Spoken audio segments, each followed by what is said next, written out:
Welcome to the Santa Barbara Community College Board of Trustees retreat. A retreat is something different than a regular meeting. It actually asks us to withdraw and pull back. I mean, as a former member of the United States Air Force, I remember what a retreat was, and that's not what we're doing here. It is intended for us to sort of step back from the normal or routine kind of business and focus on process, on who we are, what we're doing, are we doing it well? A couple of announcements. First is that these microphones are extremely sensitive. So should you wish to say something nasty about me, you may want to pull back a little bit. So just be very careful. And it's going to record. It just recorded my slur. Okay. All righty. Perhaps as important as anything else today, the restrooms are in what used to be the library, but is now the Student Services Building. Just go in those huge double doors and turn right immediately. And no, not quite immediately, the second room. Thank you. All right. All righty. What do you think? Should we ask the members of our crew to introduce themselves, to say hello? Would that be okay with you guys? I don't see anybody saying no. So would you care to introduce yourselves? Right here? Yeah. My name is Dr. Amy Smith. I've been commenting several times. It's nice to see people in real life. What's better? Yeah, please. Not sure if we can do introduction, but I'm Maria Kessler, and I've been making numerous comments. Good, thank you. This is my phone. Uh-huh. Okay.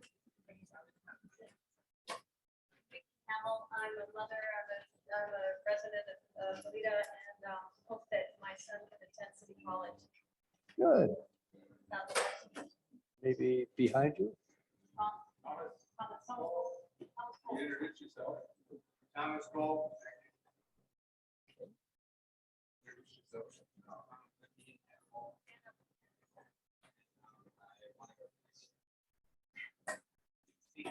He's a senior. He wants to go here next year. Yes. Wonderful. Greg Hamill, data analyst at Raytheon.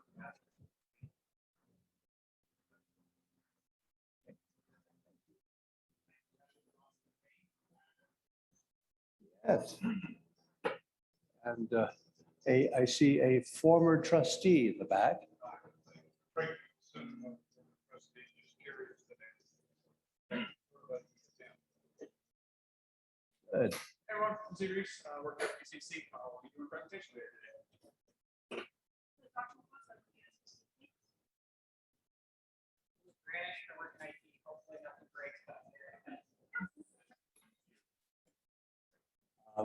Are we going to hear from our staff later, or would you like to introduce yourselves now? Go I ahead. think it'd be great. Yeah. I'm Lindsay Moss, I'm the Vice President of Business Services.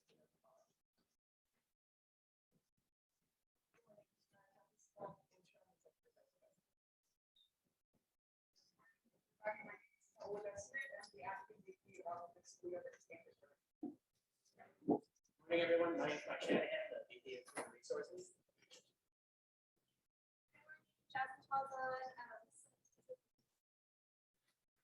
Hi, good morning. Dean Evans. I'm the Executive Vice President of IT. I have the team of SBC's IT professionals.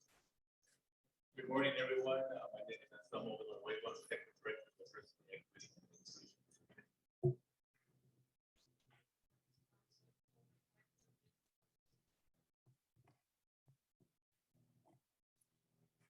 Way over in the corner is Oren.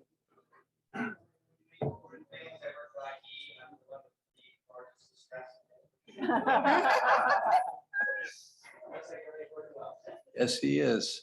Well, I trust that we're going to be introducing ourselves as we go along with commentary and that sort of thing. So let's press on. Perhaps the next order of business ought to be the Pledge of Allegiance. We have a flag. If you will stand and join me.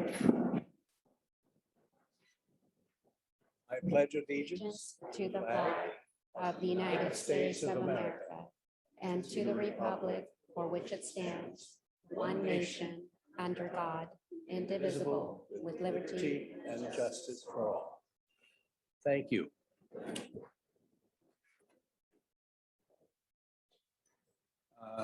We have nothing to be taken out of order. We have hopefully welcomed people appropriately. We move on to item 4, which has to do with the governing board. And a discussion, well, I'm sorry, public comment is before that. And we have several, we have 1, 2, 3. And so I will allow for 5 minutes for each of the 3. And the first to speak would be Greg Hamill. Yeah. Right over here to the end microphone.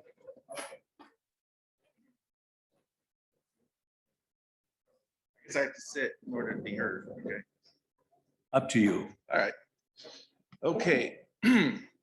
Well, I came here to discuss the science of these vaccinations because your policies have huge impacts on our society. And specifically, my son over there has had COVID. He's got the antibodies, okay? If you force him to vaccinate, you will be going against science. Okay, I've peer reviewed science journals from Israel Health Ministry, the American Science Journal, and studies done with hundreds of thousands of people. The science states that having had COVID and recovered is 6 times better immunity than a person who has not had COVID and been vaccinated. Okay. Now, if you insist on vaccinating people that have had COVID, you are going in the face of science. Okay. And this is not misinformation, as has been stated by some of you. I don't know who, but every time or someone like me states things like this, it's classified as misinformation, which is lazy on the person's part. If it's misinformation, I will have myself, my friend who's a doctor, review this information in detail as long as needed with your experts.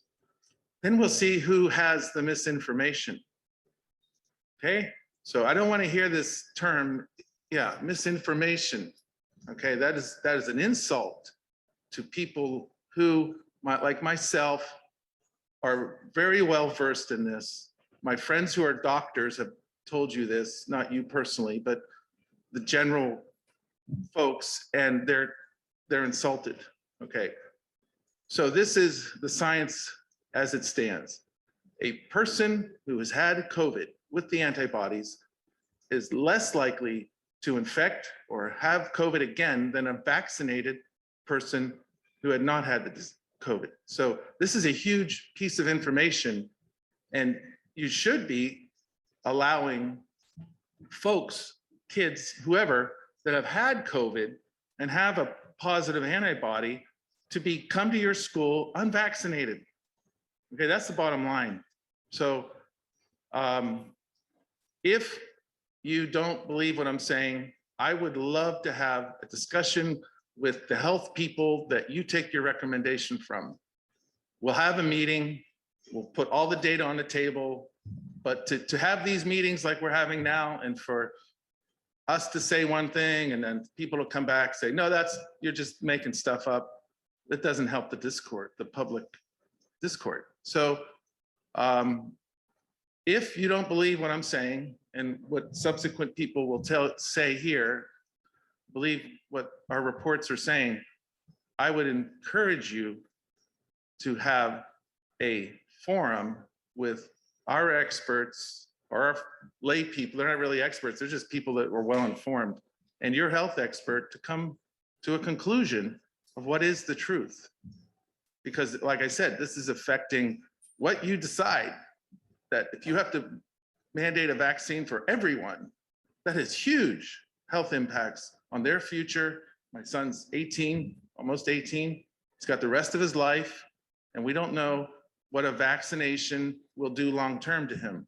There are some kids at his age, 1 in 10,000 who will immediately have infarction of the heart. They'll get heart disease.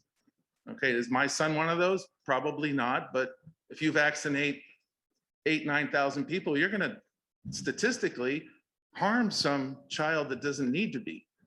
Immediately, they'll have heart inflammation. If you vaccinate 8,000, a couple of them you're gonna maybe kill them, because some of these people are dying. But anyway, I think I've made my point. Please review all the science, not just what your health people tell you. And I know that you're in a position that you have to take directive from your health advisor at the county, and you're probably not able to go back and debate him, her, so I understand that, but allow us to get the truth out, and maybe your person's right, and maybe we're wrong. Let's get that on the table. So we don't have to have these discussions anymore. Thanks. I guess all I Thank have you. to say. Thank you very much.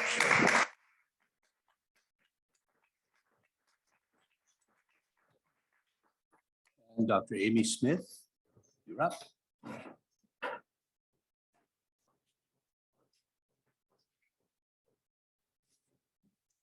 Thank you. Nice to see everyone here. I have a PhD in material science, so I'm not a medical doctor, as you all have heard many times, but I am very concerned about data and evidence, and even the practice of science, which unfortunately seems to be in jeopardy.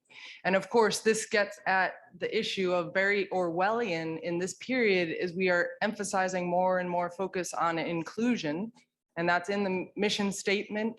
And it's something that more and more resources are being marshaled to look at. And inclusion is a very, very important thing. And in a democratic society with diversity and lots of different cultures, religions, beliefs, that's a very important thing.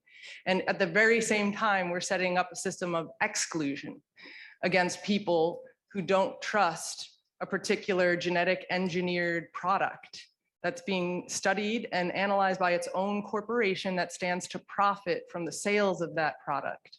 And so that's a very chilling and it's, Orwellian confluence of events that we're emphasizing inclusion, which I have been fighting for many years myself. And I'm very glad people are talking about it in new ways and thinking about it. And then at the very same time, we're closing our eyes and implementing policies that are very exclusionary and hurtful and invasive. And my own daughter is a student here in the dual enrollment program, and she couldn't take the class from her favorite teacher in math. She's super loves math, and she's really excited about learning it inside and out and being totally on top of it, really enjoys it. And the teacher she had was very organized and does things, she's a little maybe OCD, and he is too, and she just really matched with that person, but she was not able to take that class without submitting herself to a scrutiny over her religious beliefs, or perhaps her parents' religious beliefs, since it's not even clear whether she would be the one consenting or whose beliefs would be counting, or it would be the parent of a minor child whose beliefs would be under scrutiny. And then we've had this problem where when we subject ourselves to these invasive questionnaires about information, that there are data breaches. So our society is becoming more and more digital with all of our information to make it convenient, to help organize things. And those are all very good things. But at the same time, it makes all of that information more vulnerable to all kinds of nefarious actors who might find that useful. So to have a child who's not even an adult yet have personal information possibly entered into a database that someone could have access to. And then, she might change her ideas significantly in the future, and to just be held to that, especially when we see in the culture, people are being canceled and smeared for beliefs they had even in high school. They're getting barred from, they're having their admissions to college revoked because of unfortunate things they said, or cruel things even if they were cruel. A lot of times high school students are still learning how to treat each other and grow up, and then to hold people into the future for things they said as young adults, or is a threatening reality that is happening in our age with social media and a long memory on the electronic system that we're all getting more and more involved with. So it's very serious to say that you make the default to be vaccinated, so-called. The definition of vaccine was changed in the last year. I had my mom look it up in her 40-pound Webster dictionary that's on her dictionary stand, and it's a very different definition from the past. It didn't involve teaching your own body to generate the antigen that you would like your body to learn to recognize and protect against. And so now we have a very strange situation in our county. We have very few cases right now. Cases mean positive test, and we've been over the fact that positive test doesn't necessarily mean you even have the virus, because there's a high false positivity rate. It's a very inaccurate test. So we have a very low case rate in our county of this illness, and yet it's still considered an emergency. We're still mandating a treatment for something. And so what is the level that rises to be considered an emergency? Thank you. We've had flu in the past. We've lived with the flu year in and year out. And now we have a vaccine that's efficacy is reducing by the day. And that's because it's so-called leaky, and the virus can evolve around it into new forms that make it less efficacious. And yet we're still mandating it for a situation that is not an emergency by the old standards. That's another thing that has changed. So this is very serious, that we're just on a train that we're not examining where we're going, and we're affecting the inclusion of the people in our community and forcing a way of addressing it, and not to mention silencing and not considering all the other ways to address a sickness like this, like zinc, vitamin D. Quercetin helps zinc get into the cells in the immune system, and ivermectin, monoclonal antibodies. Apparently you can get those at the Goleta ER, but no other place, not if you're admitted to Goleta and not at Cottage Santa Barbara. Why is that? This is a very effective treatment. Why aren't people given that option? Are we being forced into a brand new mRNA technology, and are you guys being used during this very chaotic, crazy time with a lot of information flying all over? I don't blame you. So this is my concern, and I think I'm out of time, and I want to respect the process. Thank you very much. Thank you very much. Maria? I apologize, I can't read the last name. It looks like Hessner. Is that you?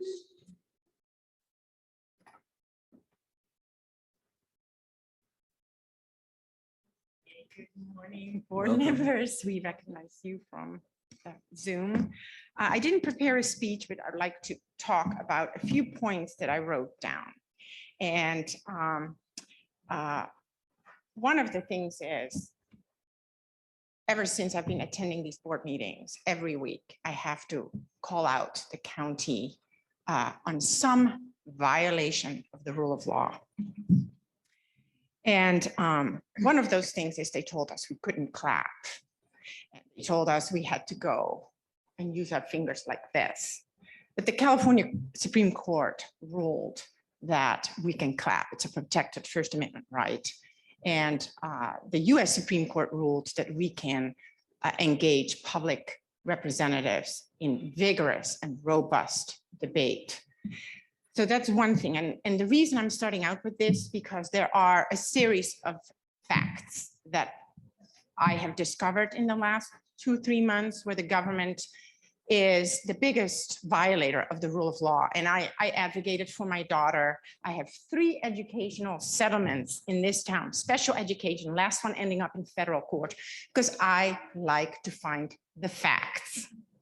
And so when we repeatedly are being told by board members, either at SBCC, that we follow charlatans, or the Santa Barbara supervisor, the county supervisors, and we're being told that we are not following the science. And I'm going to quote Dr. Onsork. I have one quote here from Dr. Onsork that says, "Natural immunity studies are controversial and the jury isn't out." But yet there are 0 long-term studies and the amount of vaccines do not equate time. So that was a very unscientific statement by Dr. Onsork. And he went further on in the same session. He said, the vaccines are a blockbuster. They're doing really well. So there's very vaccines that have 0 long-term studies. They're doing very well. But your natural immunity, that's very controversial. And yet there are 81 studies out that say natural immunity from COVID trumps vaccine efficacy. And so is Dr. Onsork, our public health official or officer for the county of Santa Barbara, is he now engaging in false information, misinformation? So that was one of the things I wanted to talk about. Also, here is another thing. When my daughter was a student at SBCC, I had to pretend to go into her account and be her because one of her professors did not calculate her grade correctly and percentage wise. And I had to correct it. I had to pretend to be her. She didn't want to do it. I wasn't allowed to do it, but I did it because I wanted her to get a good grade. So that was one of the other things I wanted to say. And I want one other thing. My mother-in-law got sick with COVID after being in quarantine for 9 months. We've been out for 18, 19 months and we never got sick. The mathematical probability that we were never exposed is a whopping 0. And it's time we just drop this pseudoscience because we are growing as a movement and we are here to call out this pseudoscience pushed by bureaucrats that have one goal in mind, and that is digital ID, digital currency, and total surveillance society, which is already happening in my home country. And I just want to say we're going to continue to stick with the facts, the science. And I see the expressions on your face. Some of you are really have disdain for us. But Marcia, I'm married to an attorney. I did all my legal research myself. I fed the information to my husband. I prevailed every time. And I am a fact finder every time. So that's the thing. I'm a fact finder on this science too, and this pseudoscience. And I think I'm going to conclude my comment with that. Thank you very much. Thank you.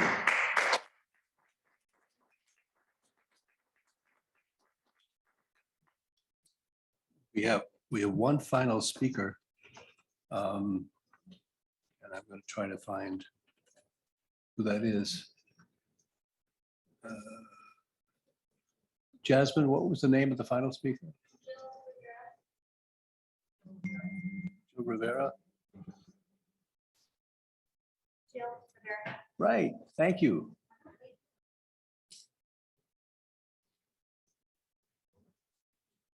I like the environment here without the masks on. It's really nice.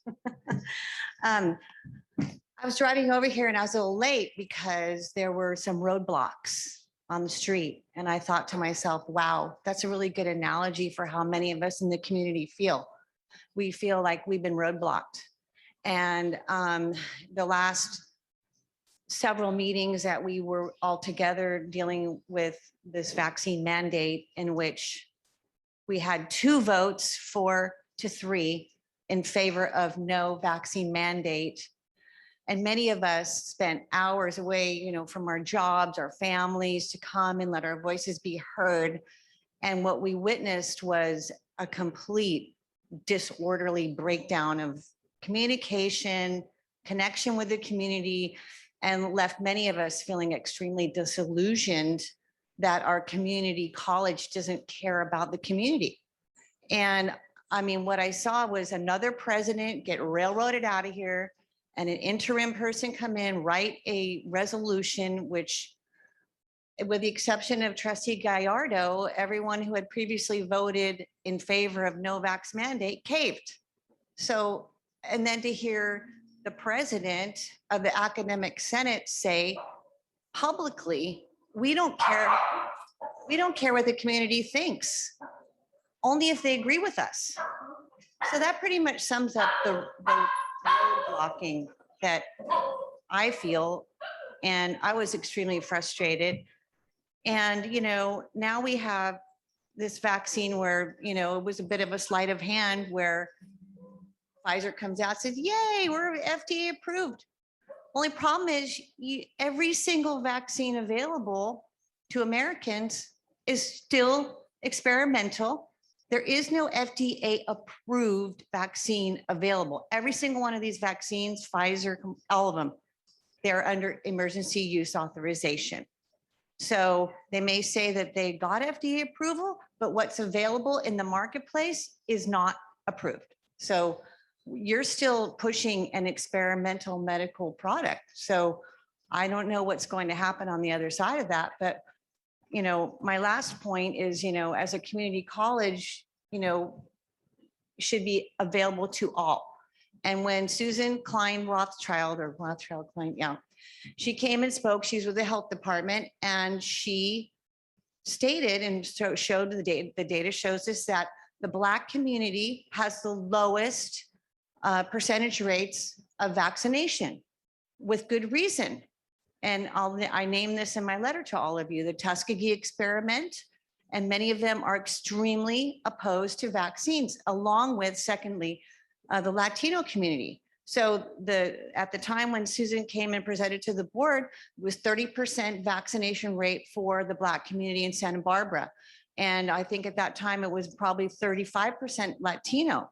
So the very people that you say you care about, you're disenfranchising and segregating from attending the school because of your mandate. So I think it's ridiculous. I think it puts you in harm's way, and it disenfranchises the very people that you should be respecting their personal views. So that's all I have to say. Thank you very much. Thank you.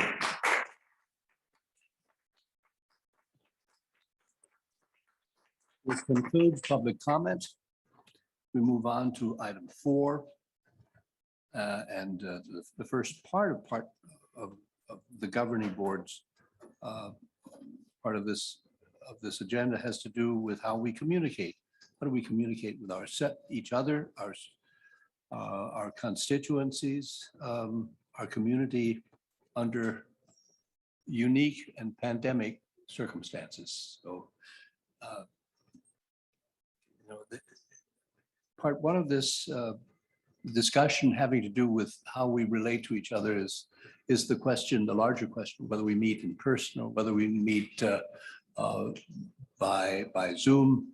And we have Austin Payne here to help us with that, because the law has changed, and we need to know exactly what the law provides. Austin, welcome. Hey, good morning. It's nice to be here in person, see everybody. I'm not doing that Hollywood Squares thing on Zoom that we usually have to do. So for those of you I haven't met in person, I work with Craig Price. I'm one of college's attorneys, and we deal with these Brown Act issues all the time. Can I ask you to speak up? Sure. Jack, thank you. Sorry about that. Is that better? Let's get a little closer to the microphone. Yeah, of course. Oh, I hear it now. Okay. Don't chew on it, that's all.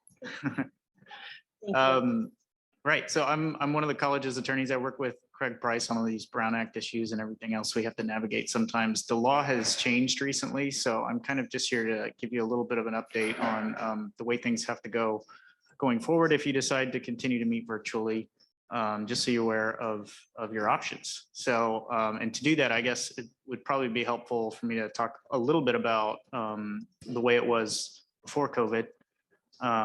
And basically, you guys always pretty much meet in person, but there were some options written into the Brown Act that allowed for teleconferencing when it was necessary. If, one board member had to call in or was out of town or whatever, there were some requirements that had to be met in order to do a meeting that had 1 or 2 people teleconferencing in. And that involved having an agenda posted at the remote location where the person was calling in from. The quorum still had to be within the jurisdiction of the college.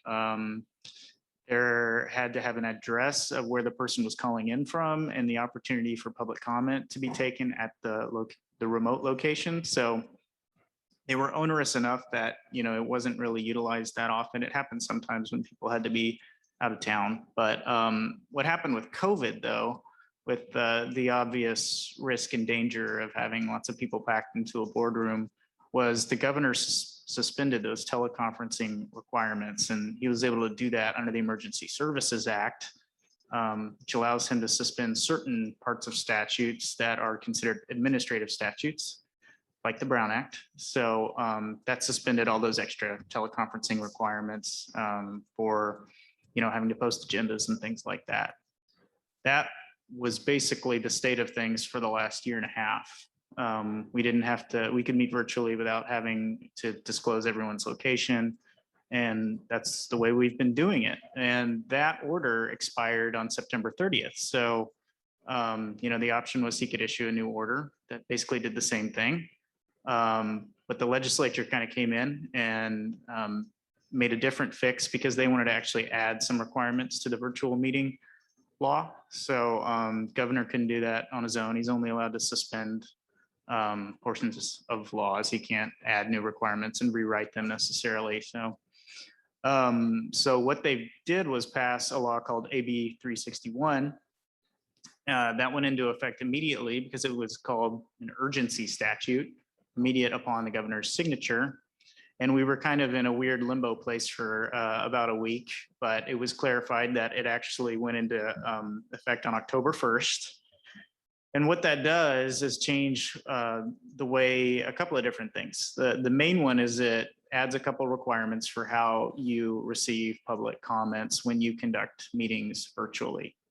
And the big change is that if you are going to have a timed public comment period, so if you say for each agenda item, we're going to take 15 minutes of public comment, or if you say we're going to have 30 minutes of public comment at the beginning of the meeting or in the middle of the meeting or whatever, if it's a timed overall period, then you have to let people register through that timed period. You have to leave it open.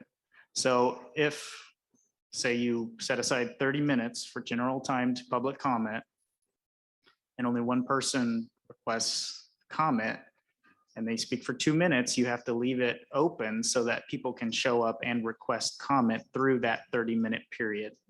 So it kind of makes you want to plan out how you're going to be receiving public comment in the future, I suppose. So if you decide you don't want to have a time limit on the public comment, there's a different requirement, and it's that you have to keep it open for a reasonable period for each agenda item.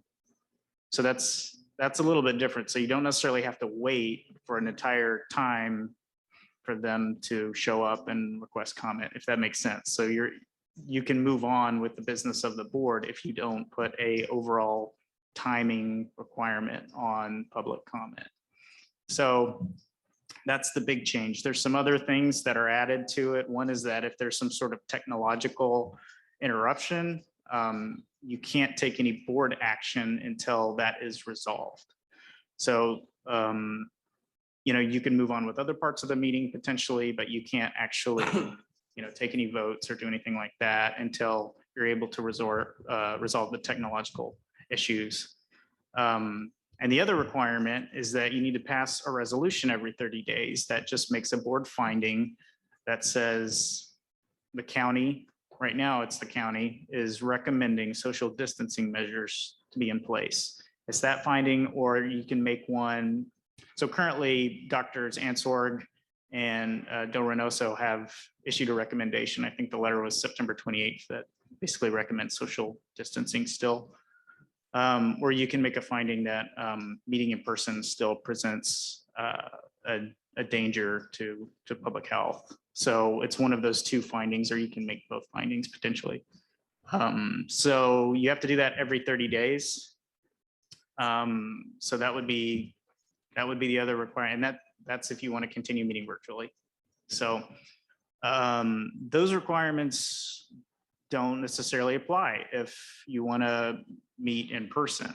So it's just another consideration. I mean, there's some things in there that are just best practices, I think, that like allowing people to sign up to make public comment through the public comment period that you probably want to continue to do if you meet in person versus virtually. But those are the main changes. I'm happy to answer any questions because there's anytime they write one of these laws, that's, the law of unintended consequences potentially like looms large, and you try and piece these things out and it can be kind of confusing. So, I'll do my best to answer whatever questions you have and we'll help you make whatever decision you want to make. Questions for Austin? Anna? Thank you very much for that explanation, because it was a little unclear when I was reading them. But my question is with the allotted time for public comment.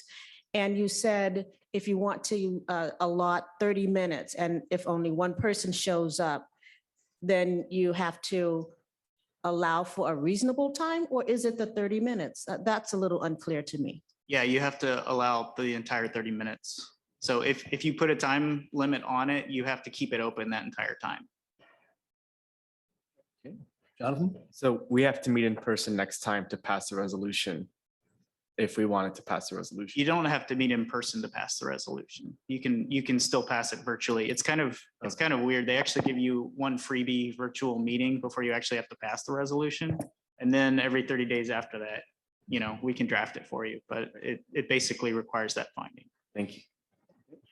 Okay, and Marcia? Thank you, Austin. That was super helpful. And that really laid out some of the questions that I'd had about it. So that was great. One question that I have, and one comment. So my question is, if we're meeting in person, but we have a member who is meeting virtually, essentially for the old reasons, does that fall under, does that section still exist so that they can, conference in and, do a teleconference in, but it's not the whole meeting that has to be run this way that you're describing? That's a great question, actually. And what I would recommend is that you just continue to follow these new rules because the old law goes back into effect in 2024. So you don't necessarily want to have that it's a benefit to not have to, post the location of where the other person is teleconferencing from and all those other kind of requirements that applied before this law cleared it up. So I would recommend just continuing, passing your resolution every 30 days, making that finding if it's still applicable. And then there's no real issue. You still would have to take public comment and with the rules under the new law. But yeah, yes, I don't know if that answers your question. It does answer my question, because to me, I think that we would pro forma need to have it on every 30 days because we never know when a board member might need to attend remotely. So that's helpful. Is it something that we can put on the consent agenda? Yeah, we can definitely do that. Great. And then just my comment is that, of course, I would prefer for us to be meeting in person. And I think that the digital tools are fantastic. And I hope that we continue, because I honestly feel like we have better public comment, more access to public comment when we have digital comments available. Okay, speak a little more into the mic. So my hope is that we can move forward with the hybrid style of meetings, but that we're more in person, especially as these cases lighten up in our own community. Marcia? Thanks, Austin. I really appreciate your explanation and the memo. As a practical matter, if we wanted, and I think this goes back to Jonathan's question, as a practical matter, if we wanted to meet virtually, our first virtual meeting this month after the bill came into effect is next week, 28th. Right. That's when we would have to pass the resolution? I think we should probably go ahead and do it. You don't necessarily, if that's your first meeting since the law went into effect on October 1st. First virtual meeting. Your first, then technically you get a freebie, and then you would have to do it at the next meeting. But I think you might as well go ahead and do it. And the reason why is because there's a couple of predicates, I guess, that would need to apply. One is that the state of emergency is still in effect. And two is the social distancing requirement. And those both have to be in place to, I guess, meet for the first time virtually. And so I would go ahead and do it so that you're basically, you're able to do it later in case one of those requirements is removed. The state of emergency would still have to be in play, but if for whatever reason the county said, we don't think you have to social distance anymore or something like that, then it might not be an option to meet virtually after that. So I would go ahead and do it. You would do it at our next meeting. Yeah, And that would be necessary if we wanted to do what Kate just described, which is have the possibility of hybrid meetings.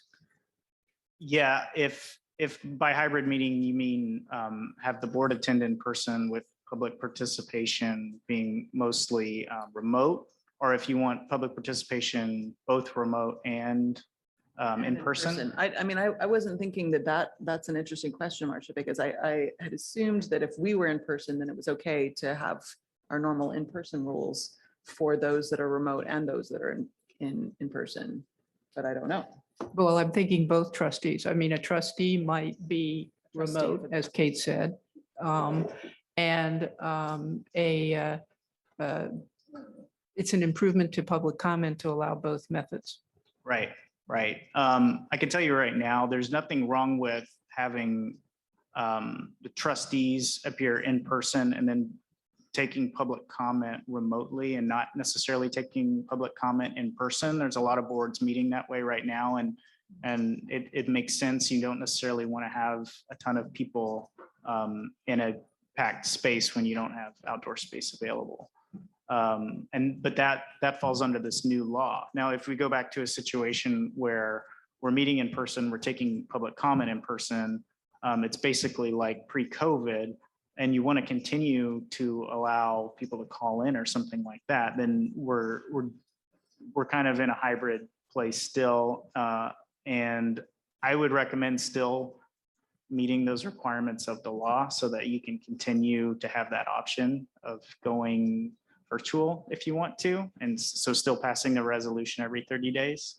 And just to have that flexibility. But there's nothing keeping you from doing that.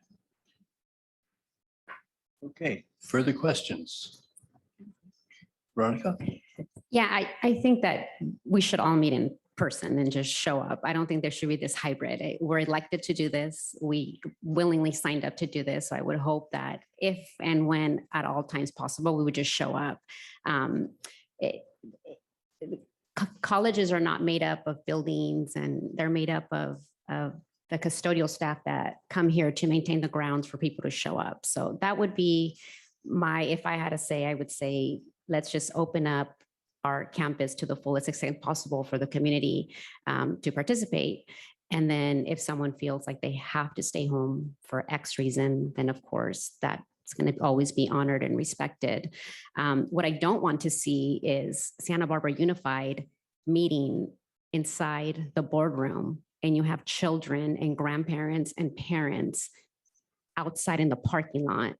And the only thing separating them and the board is a wall and a door. It was absolutely ridiculous. And I never want to see Santa Barbara City College meeting inside that building, making people get on Wi-Fi on a Zoom out here when we're all inside there. So there is a way, I think, for us to honor the spaces that people need. At Santa Barbara City College, we're fortunate because we have the Garvin Theater, we have a lot of different places. However, even if we were meeting inside at the administration building, if folks were in the garden area, I mean, we have different locations, and as we called them up, they could still come up and see us. And there's just something so valuable about people gathering in the same room and fellowship, seeing each other.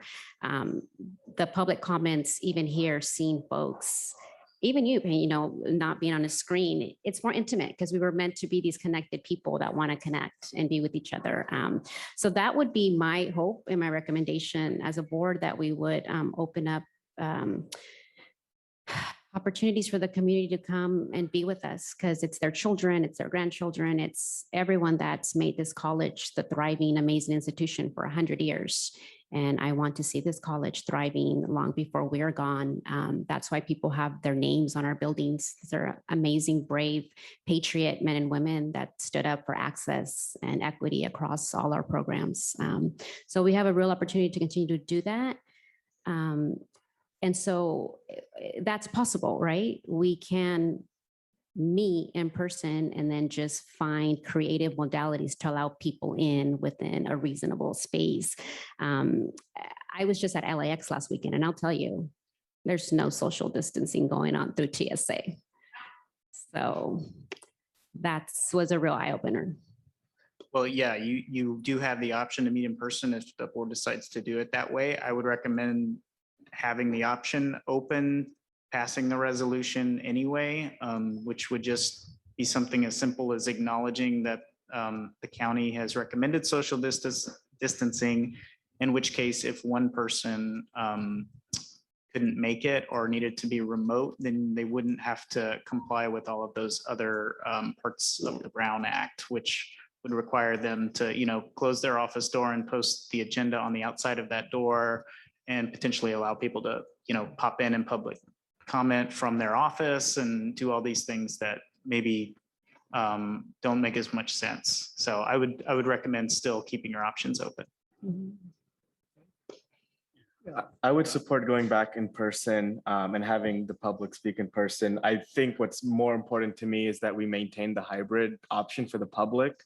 And I think our public comment rules are very archaic. The fact that you have to sign up before the meeting, all that should be done away with. It should be, like what Austin said, up until the item closes, you can sign up for public comment. That's how a lot of boards do it. So I support liberalizing our public comment and opening it up more. I think our task force on anti-racism policy review is recommending that as well. So, or when we talked about it almost a year ago.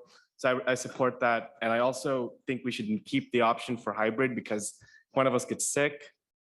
We don't want to disenfranchise our constituents by not being able to come. Because if I have COVID, I don't want to give everyone else COVID, but I also want to still represent my constituents. So I think it still should be an option for us. So to be virtual if necessary, we should be in person otherwise.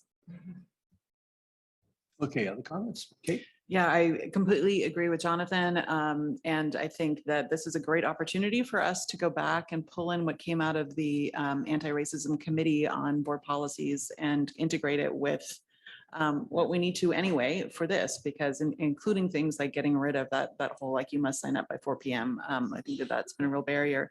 For me, when I was talking about hybrid, I was really focusing on the members of the public who can't get here because at 4 p.m. because they're working or they have transportation or childcare issues. I really feel like Zoom has just opened up, our meetings to the community and participation in our meetings in a way that just, I would hate to see that go away. But I do agree completely with Veronica that we should be meeting in person and that people should be coming in to give public comment as well. It's just kind of in addition to. Further comment, Marcia? I would support the hybrid model as well, and I think I probably already said that, but my concern would be that we do not take our eye off the public health and safety issues that we have already established and the rules for those. And we continue to keep those rules in place and not change them. Okay. So we're coming up to a board meeting next week. It is scheduled as a virtual board meeting. I don't know if you want to change that. And if so, this would be the time to say it. If you want to make any changes to how we do public comment, or whether we want to refine that so that we really understand what it is before we get to actually implement it, that might be something that we should do together. Marcia? I'm a little uncomfortable about turning this into a decision. We're not Right. making decisions today, Right. so. So I'm trying to just generate a sense of, and maybe we can't. Maybe we just have to meet and put this on the agenda for the next meeting. Can I make a recommendation? We do the resolution and we go ahead and take it. You go ahead and meet virtually and then make a decision in your meeting. I think that part of the issue is currently we have a vaccine mandate in our buildings. And so I think we all have to consider how we're going to work through that for your meetings. So that would be a recommendation I would make. Okay, so we'll deal with the mechanics at our next meeting. Kindred, you had said correct me if I'm wrong, the Garvin Theater is excluded from the mandate? What we've, well, not excluded, the way we've set it up for like the Garvin Theater is you have to produce a vaccine card or a test that is negative over the last 72 hours. And so I think that is a way of handling this, except for the issue of making sure that we don't pack the boardroom so that we're taking care of the safety issues. So that was a creative solution that you thought of, Kindred. And so that might be like for Santa Barbara High School, when the children graduated, they had COVID test available for the parents. So maybe we just have the quick 15-minute available for the public if they don't have one already, and they just go right in. Well, we'll try to get a hold of them. We've been trying to get the quick ones and they are very, very difficult. So just a heads up on that. Or the public can just provide evidence on their own. Yeah, you can just like that. That's what I've been doing. I try to get tested every 2 weeks so that I have a negative test in hand. Yeah, so I think that's what we're hearing. I think what we're hearing is the college is made up of people, and absent the people, you have no college. Okay, other comments before we move on? Okay, the moving on part has to do with how we communicate with each other and with our constituencies and with the community. Are we doing it well? Are there roadblocks, as the speaker said? Thank you, Austin, very much. Yeah, Veronica? Yeah, I do think that there's roadblocks, and a lot of them have been created by people. Some of them have been created by circumstances outside of our control.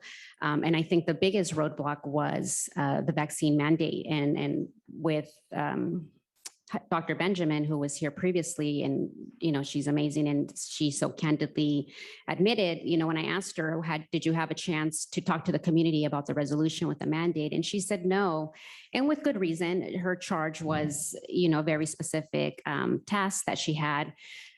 However, I go back to the college is made up of people, and the people didn't have the opportunity to dialogue, to have these real questions, to put the inquiry question on the table, to investigate it, and to write the evidence and to debate about it.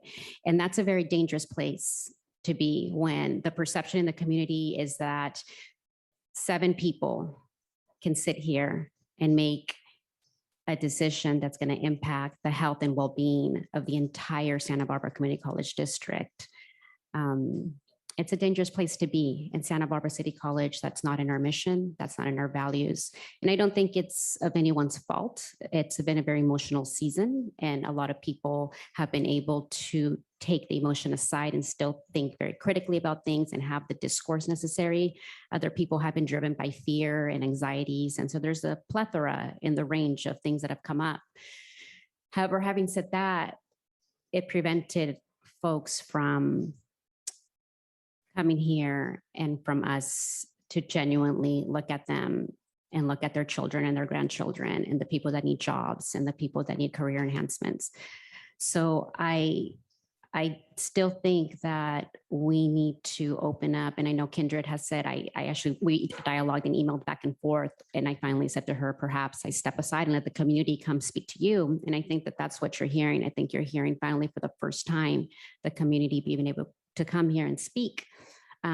We need to have a public meeting where access is the only thing on the agenda. And let the community come and discuss just that, because the community that I've been hearing from is a community that has lost hours in sleep, time away from work. As you guys know, I get the fortunate opportunity to work with children as young as 4 years old, all the way up to the ages we have here at the college. And everybody is telling us, this is the community we built. It was built by the people. It was funded by the people. It belongs to the people. Don't take it away from the people.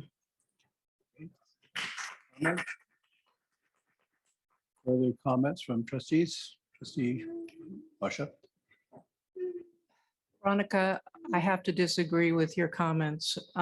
We have had multiple meetings and multiple public comments on these issues. The board does have a responsibility to make decisions. That's why we're here.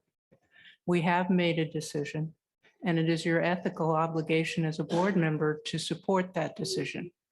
So I'm concerned that we should not be revisiting these issues again and again and again. It is not our job to keep bringing up things that have already been decided. It's our job to move forward. And I recognize these are controversial issues and that there are people who feel strongly against the decision that the board has made, but that is not unusual. It is normal for people to have differing viewpoints, and it is normal to have the discussions that we have had at multiple board meetings to cover those viewpoints. But I do not agree that we are hearing from what you are describing as the community. We are hearing from some people in the community, and actually a relatively small part of the community. And it is their right to disagree with our decision. It is their right to come and tell us about that. And it is important that that be part of our process, but it does not require us to continually revisit issues that we have made decisions on. So I want to respond. I think you listened to what I said, but you didn't comprehend what I said. So what I said is we need an agenda item for access, because that's how we're going to engage with our community. The main issue with our community is how we provide access to our college, and that is in the full breadth of everything Santa Barbara City College offers, from programs to dual enrollment to our School of Extended Learning, the Career Skills Institute, athletics, you name it. So we've never in the last year have had an opportunity to dialogue with the community. As we've all said, board meetings are a one-way, public comments allowed to come in. So we get a lot of receptive, means we hear it. You don't get the expressive two-way conversation. So that I think that there is a need for an agenda item for access, to hear what access to Santa Barbara City College looks like in this agendized item that we here have in terms of how we engage with the community and our constituents. Is that clear, Kendra? Does that make sense to you? Yes, let me just make a couple of comments, because I think I hear everybody's concern right now. And I've been listening to a lot of community members. I spent a lot of time on the phone this week. So what I would recommend is we start doing part of these strategic planning. We are going to be conducting community meetings, and access will be one of the issues that we will want to talk with the community about how the college moves forward. So we're going to be putting together, Z's standing up over there, and Z and I are going to kind of be leading the strategic planning meetings, and we're going to be asking each of you as board members to also allow us to come into your districts and conduct meetings and hear from the community. And then somewhere along the way, we'll ask the board to come together and also hear from our community. So I think access will be part of that discussion. Completion will be part of that discussion. Making sure that we're closing equity gaps will be part of that discussion. So we've got a pretty rigorous next 6 months that I think we'll be doing a lot of listening. Anna? Yeah, I'd like to say that this conversation has been illuminating. And for Dr. Murillo, thank you so much for making that point because I was going to say, well, don't we have town halls? And so I like the idea of going into the individual districts and having our constituents' perspectives and voices and concerns be heard. And so, as one of the newest members on the board, I'm really excited. So it's like, okay, now what venue could we use? I'm excited. I'm ready to get started on that. So, thank you for raising that point and the idea of us being able to invite our individual constituencies in. And Marcia makes a good point that members of the community is not the community. And, so there are many voices that we have been hearing from, and we're really happy. I really appreciated what people said. And I felt the passion that you guys expressed with your concerns, and we heard you. I heard you. And so I really am appreciative of that, and I'm ready to get started on it. Good.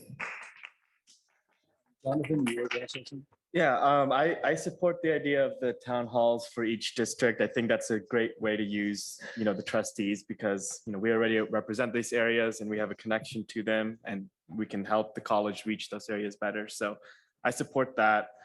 In terms of constituency communications, I assume that's college constituencies. I do think we should get back on our schedule of having meetings with the academic senate, and if we can do CSEA as well, and the ASG, which we've done in the past, we should get back on that schedule. And maybe it's both D and E. We should try to also meet with the local city councils again, like we used to in the Unified School District, the County Board of Supervisors. So we've done that in the past, and I think we moved away from it, and we should return to it because there are benefits. Board communications, I guess we haven't really talked on that one yet. I don't have anything yet to say, but I know we're focusing right now on the last two more.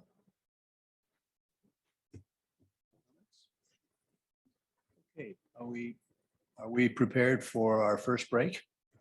Yeah, the only thing under board communication, and we had talked about this, was the new, and maybe because since our lawyer's still here, the way board members communicate over social media, and we haven't updated that board policy yet. So is this the time when we want to talk about that? And I know I've brought it up a couple times. Okay. Payne, can you tell us about that? About Craig Price mentioned it to us, and then we kind of heard it. We're like, okay, we'll take care of it, and we just haven't. So I haven't looked at your policy, but what I can tell you is that there was another change to the Brown Act in the last year. I have a memo on it that I can provide to you guys, but that has to do with social media. And this gets at, the old Brown Act problem of what's called serial meetings and conducting discussion or deliberation or something like that outside of a public meeting context.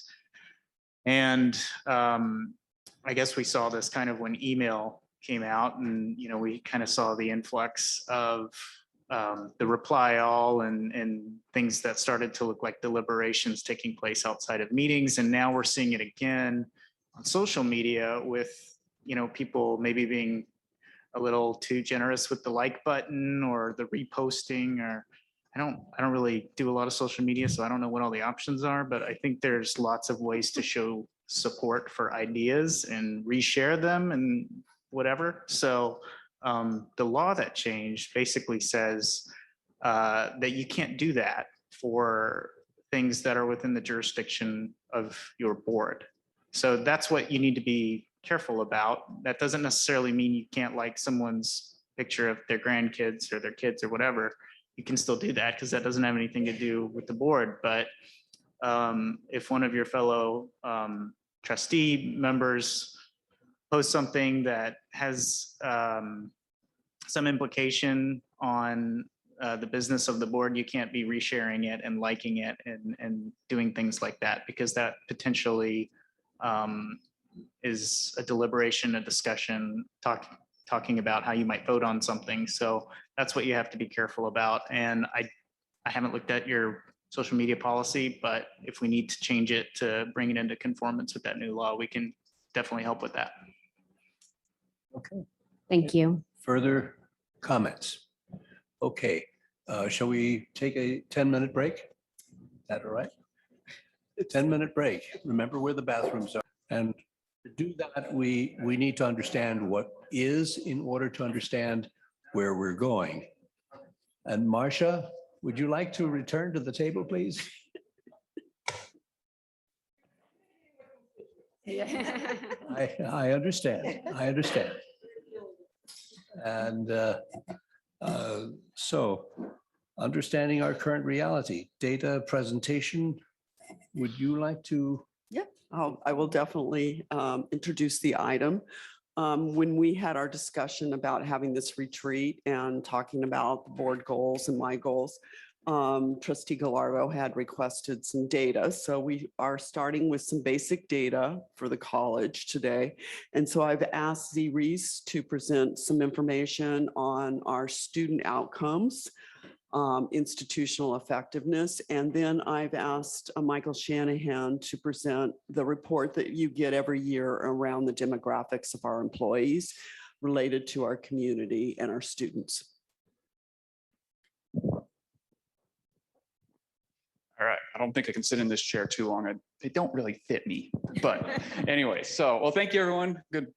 Yep, still good morning. I hope you all are doing well. So, yeah, we're going to be looking through some of the metrics that we have to kind of understand how the college is faring and what's going on kind of with our students and such. So, you all might remember, I think early or late last year, we brought forward an item called institutional effectiveness metrics. They were kind of broken into student journey metrics and college performance metrics. So these will be looking through those college performance metrics.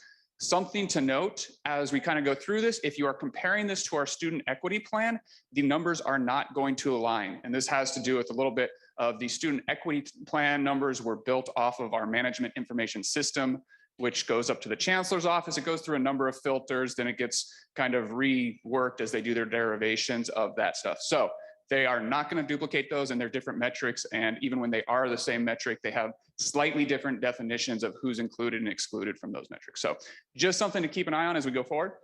And of course, all these slides were done with a team effort. I'm really here just sharing the work of my office. So Melanie Rogers, Nicole Oldendick, and Jordan Morris provided the charts and all of the data behind these charts. So always a big thank you to them.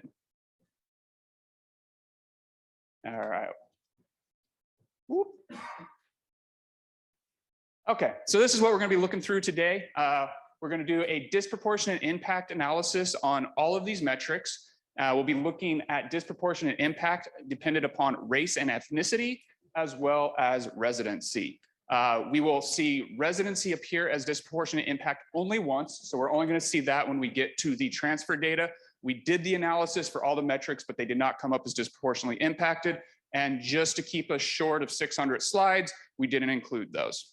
So we'll be looking through those. We'll be going through 2 or 3 main areas when we're thinking about what happens in higher education. So whenever you're talking about higher ed, you're going to be talking about access. How do students come into the college? You'll be talking about progress. How do they move through the college to get to their end ed goal? And then finally, completion. Most of these slides, actually all of these slides will be focusing on our credit students. Later on, as we work with Vice President Smith, we will be kind of developing something similar to what we have for the institutional metrics on our credit students for our non-credit students as well. So some things to keep in mind. As we go through access, we'll be looking at our capture rate, credit head count, comprehensive ed plan within their first year. Then we'll move into progress. We'll be looking at 9+ CTE units for those students who have vocational educational goals. We'll be looking at core success, first fall to second fall retention for students that we expect to have who have ed goals that expect them to kind of be here for more than just 1 term or 2 semesters. And then finally, we'll get into completion. We'll be looking at the degrees awarded as well as transfer to 4-year schools. And just to kind of get through all this, I will kind of be moving through these. Please hold all your questions till the end, and then we'll have a nice long time to do any kind of discussion that we would like to do. So moving into access, we'll be looking through high school capture rate, how many students are coming into the college, and then also how many students are getting their comprehensive ed plan within their first year. All right, so when we look at high school capture rate, unfortunately, we do not at this time have the capacity to disaggregate this by ethnicity. We're still working with the individual school districts to kind of develop a MOU so we can get that information and do it more in a disaggregated manner. But when we're looking at this one, you can kind of see we've got a pretty good capture rate. And you'll see in fall 16, which is about when the promise was implemented, we get a nice little boost, and that boost carries through. And then over on the right side, you'll see kind of our two main feeder colleges, and then Santa Ynez, which isn't actually in our district, but we do collect a number of students from Santa Ynez as well. So you'll see those are pretty good. We have kind of about low 50s, high 40s for capture rate from Santa Barbara Unified District, which is where we're getting a lot of our students from. We've got pretty good capture rates coming from Carpinteria in the higher 50s and 60s and staying pretty steady. You've got a little bit more variation in there. And then we started picking up students in 2016, 17. It's not that we weren't getting students in 2014, 15, we just didn't have access to that data when we were putting this together. So this is our capture rate, pretty good. And we kind of do see a nice benefit there from the Promise program. So when we get into our head count, this is kind of what we've all known. This is just putting numbers on that. We have been having a declining head count over the last 7 years. Overall, from 2014 to 2021, we had about a 23% decrease in our head count. And that's going to be that difference from 21,179 to 27,384. Orienting to this graph, the top bar, that 27,384, 26,552, that is the unduplicated head count for the year. The bars there are then the unduplicated head counts for that particular semester. So summer semester, spring semester, and fall semester. So nothing we didn't know on this slide, but it gives a kind of good idea of what we're seeing. And you see there's a very steady decline year after year on this one. We want to keep an eye on that 23% as we disaggregate this by ethnicity and by our residency. So when we're looking at ethnicity, all right, when we're looking at ethnicity, so we still got that 23% decline, and now we're going to be looking through, I swear I'm going to get to it. Oh, thank you. All right, so when we're looking at this, we want to keep an eye on that 23% and then kind of see how things vary across the slides. Now, one important thing to keep in mind as we're looking at these, when we have smaller numbers of students, it is easier to get large changes in that percentage. So this is because they're relative statistics. It's just something we have to be aware of. It's not right or wrong. It's just the nature of this measure. So kind of keep that in mind when we're looking at American Indian and Alaska Natives, as well as Pacific Islanders. Those have relatively small number of students in there. So it's going to be a lot easier to see a large change in that percentage over time. But when we're looking at this, it's kind of nice. You look at the overall is about minus 23%. You see about a similar decrease with our white identifying students, kind of thinking, okay, they're pretty much following that decrease that we're seeing in the college. Nicely, we see a somewhat smaller decrease in our Latinx and Hispanic identifying students. So it's good to see. I mean, it's not a whole lot different, but it is a little bit different than what the college was experiencing overall. Then we look at kind of some of our other populations. You see some of the largest decreases with our American Indian and Alaska Native identifying students, as well as with our Black and African American and Pacific Islander students. Black and African American is a good one to keep an eye on. Back in 2014-15, we had near to 1,000 students. We have now decreased that down to just about 600 students. So something to keep an eye on as we're looking through this, where we've lost students from different ethnic and racial identities. So then when we look at in-district, our residency, so going through this one, still keep an eye on that overall 23% decline. That's what we're going to be comparing this to. So when we look at our in-district, that's very nice to see. We only see a 14% decline compared to our overall. So we've been doing relatively good at keeping our in-district students and giving access to them in our college. You see the largest decline in international and F1 visa students, which I think we all knew, but this really puts a very kind of stark number on that, where we've lost pretty much 77% of those students over this time period, where back when in 2014, we had near to 2,000, and now we're down to about 400. So a very big decrease in those students. Let's see. One thing to explain on this slide, SB County and Tri-Counties. The Tri-Counties are made up of Santa Barbara, Ventura, and San Luis Obispo. Now, when we separate Santa Barbara County out from that, that really becomes just a 2 county. So that's just a little bit of confusion on the way we've labeled that. Apologies on that. but the tri-counties are going to be Ventura and San Luis Obispo. Then in looking at these, we see kind of other decreases. Other California has had a pretty low decrease all in all, staying pretty steady, and we have a nice bump up in 2021, possibly due to some of the virtual offerings that we now have. Then we go into kind of all of our other ones. We have pretty regular decreases. Out of state, you see a pretty large decrease of about 40%. Santa Barbara County, almost a similar decrease at 33%. All right. Whoop. Okay, so now we're going to be looking at comprehensive ed plan. So this is the number of first-year students who get their comprehensive ed plan within 1 year. And you'll see that there's a lot of kind of variation in this, but we're somewhere kind of around, around 30, low 30%, 35% of that on average across this term. And so what you're looking at with that first column is the raw number of students who got their ed plan. So that 1,025 is the number of students who received their ed plan within their first year. And that was 28% of the total incoming class at that time. Okay, so now I'm going to move into our disproportionate impact. And this is going to be the kind of what we're going to see for most of our slides. We'll do an overall over time. We'll move into a disproportionate impact, and then we'll move into a disaggregation over time. So when we're looking at the disproportionate impact, we are using the percentage point gap -1 method of determining where we have disproportionate impact. This is the method that is recommended to us by the Chancellor's Office.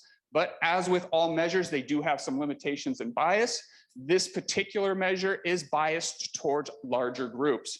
So if you have a larger group, it's going to give us a smaller margin of error, and we're going to be more likely to say that that difference is something that is dependable. This is just a measure of uncertainty. And that's what we really need to keep our mind on while we're going through this. When we have fewer students, we are more uncertain about how their information is going to generalize to future students similar to theirs. Trustee Gary? I'm sorry, Z, I know you wanted the questions at the end, but this particular slide and some of the other ones, could you expand on what data we're looking at? Average 1 year rate for what years? And you probably just explained why the 4% for Pacific Islander is gray, but what do the color codes mean? Yeah. Why is something gray? Why is something colored?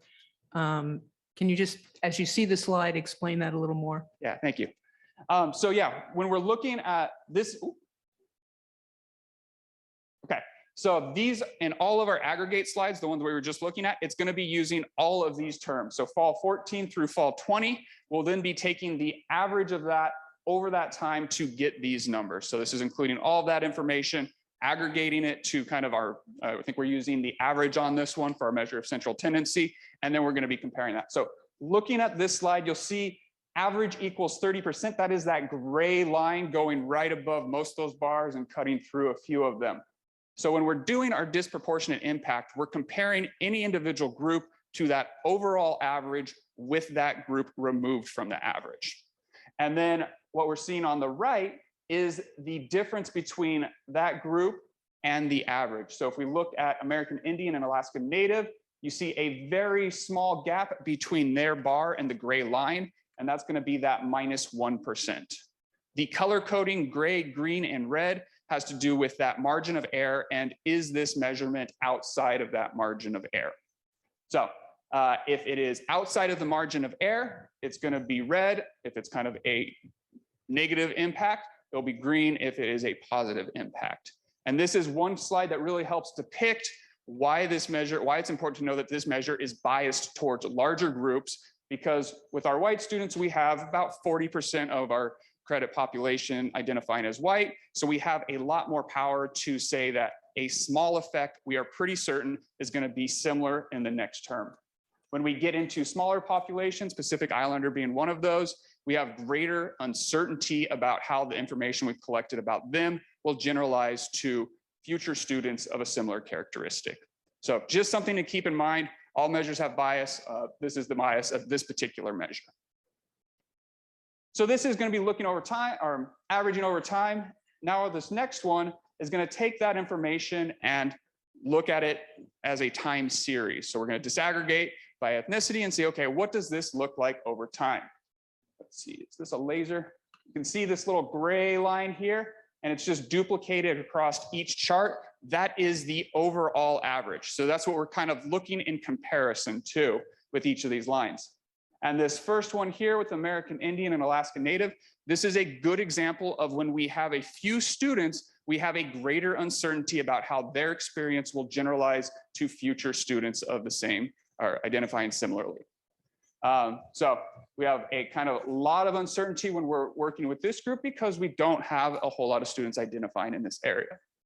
But then when you get into either of our kind of two largest populations, Hispanic, Latinx, or white, you'll see that it almost is right on that group. And that kind of gets back to this slide here where we're not seeing a lot of disproportionate impact. We're seeing that Hispanic students are doing,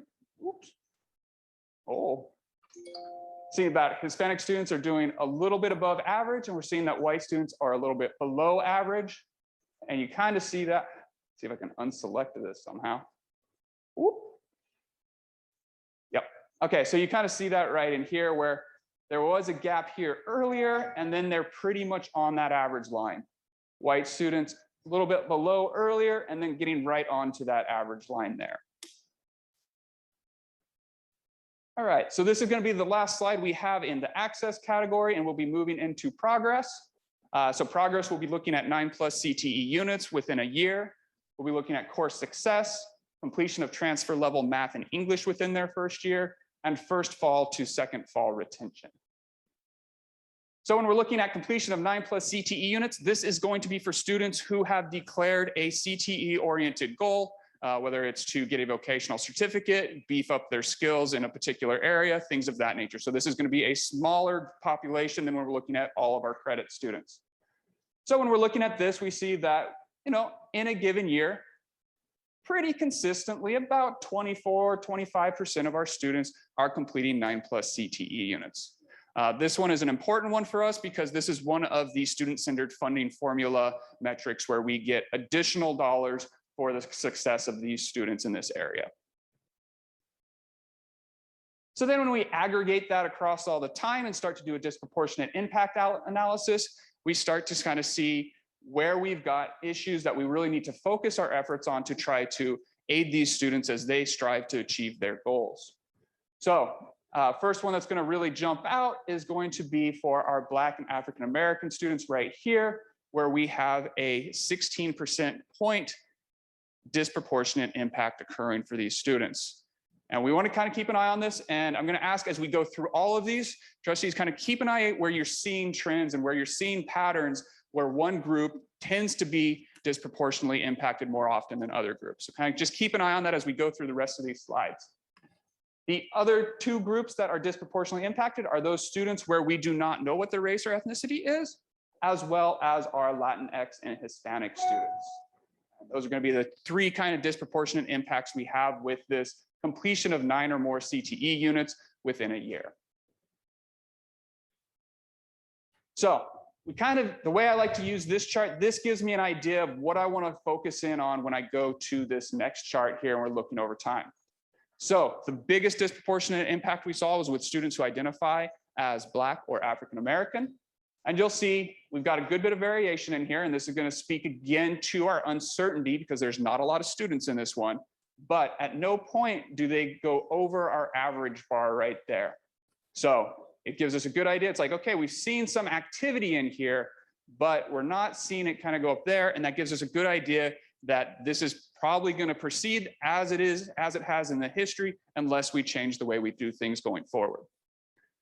The other group of students who are disproportionately impacted were our Latinx and Hispanic. This one, you see a little bit more activity. They get close here back in, I think, fall 15, broadens, and then starts to narrow here again. So this gives us some idea that some of the things that we're doing to try to aid these students is working. And we just want to keep a closer eye on this and hope to see and really strive to make sure that this gap continues to narrow until it's no longer there. All right, so moving into course success, this is probably one of our most stable metrics. So you'll see there's very little activity in here. makes your job as a predictive statistician a little bit boring. I think we all have a pretty good idea where it may be in the next term, probably around 74%. With COVID, you see a little bit of an uptick down here with withdrawals, and that's where we're seeing the corresponding decrease in course success. So when we disaggregate this, again, we see that our students who identify as Black and African American are the most disproportionately impacted right there, then followed by Pacific Islander, Latinx and Hispanic, as well as American Indian and Alaskan Native. So these are going to be the 4 groups that we kind of want to keep an eye on when we move to the time series. Okay, and so when we look at our Black and African American, where we had the strongest disproportionate impact, we see some good things going on here. We see that narrowing, but still a pretty large gap there. And then with COVID, you see a little downtick right here. And you'll see that's kind of mirrored here in the overall average, but it's a little bit exacerbated with those students who identify as Black and African American. For our Latinx and Hispanic, that is a very, very stable disproportionate impact that has seen almost no movement on it when we're talking about course success. Pacific Islander, again, this speaks a little bit to the uncertainty we have because there's fewer students in this group, but you'll see that it consistently is below the overall course success rate. So these are going to be kind of the time series things, and those are the main ones that I would like to talk about or bring out on this slide. So the next one we move into as we're talking about how students progress or proceed through their education with us is going to be completing transfer level math and English within their first year. Now, this has a very, very strong relation to Assembly Bill 705, which went into effect in fall of 19, which is really requiring colleges to show strong evidence if they are placing students in classes that are below transfer level. So, and you kind of see this carried out here. Math has been making steady progress for a number of years there, and this has to do with our own efforts with the way that we do our pedagogical design for math classes, combining Math 1 and Math 4 into Math 41 and some of those other things that we have done historically. But then you see AB 705 go into effect, and you see a very large jump right there, going from 41% to 58% and continuing to climb into fall 20. So overall, you'll see that math has a little bit of a lower kind of success rate in its first year when compared to English. English, we see a steady kind of increase going in, and then you see a little bit of a jump here in fall 18. This has to do with English was adopting a lot of the AB 705 protocols a little bit earlier than AB 705 went into full effect. But then you do see they get another bonus when we go full AB 705 here in 2019, and then kind of flattening out going into fall 20. So let's look at this disaggregated or look at the disproportionate impact. On your left, you have got your math classes, and then on your right, you have English. The first thing to pull out on the math is that we have a very large disproportionate impact for our students who are identifying as Black or African American. So again, we want to keep an eye on what patterns we're seeing across all of these various outcomes and kind of really think about what that means for our students and the kind of how they're progressing through. You don't see a lot of other disproportionate impact. You have a small one for students identifying as white.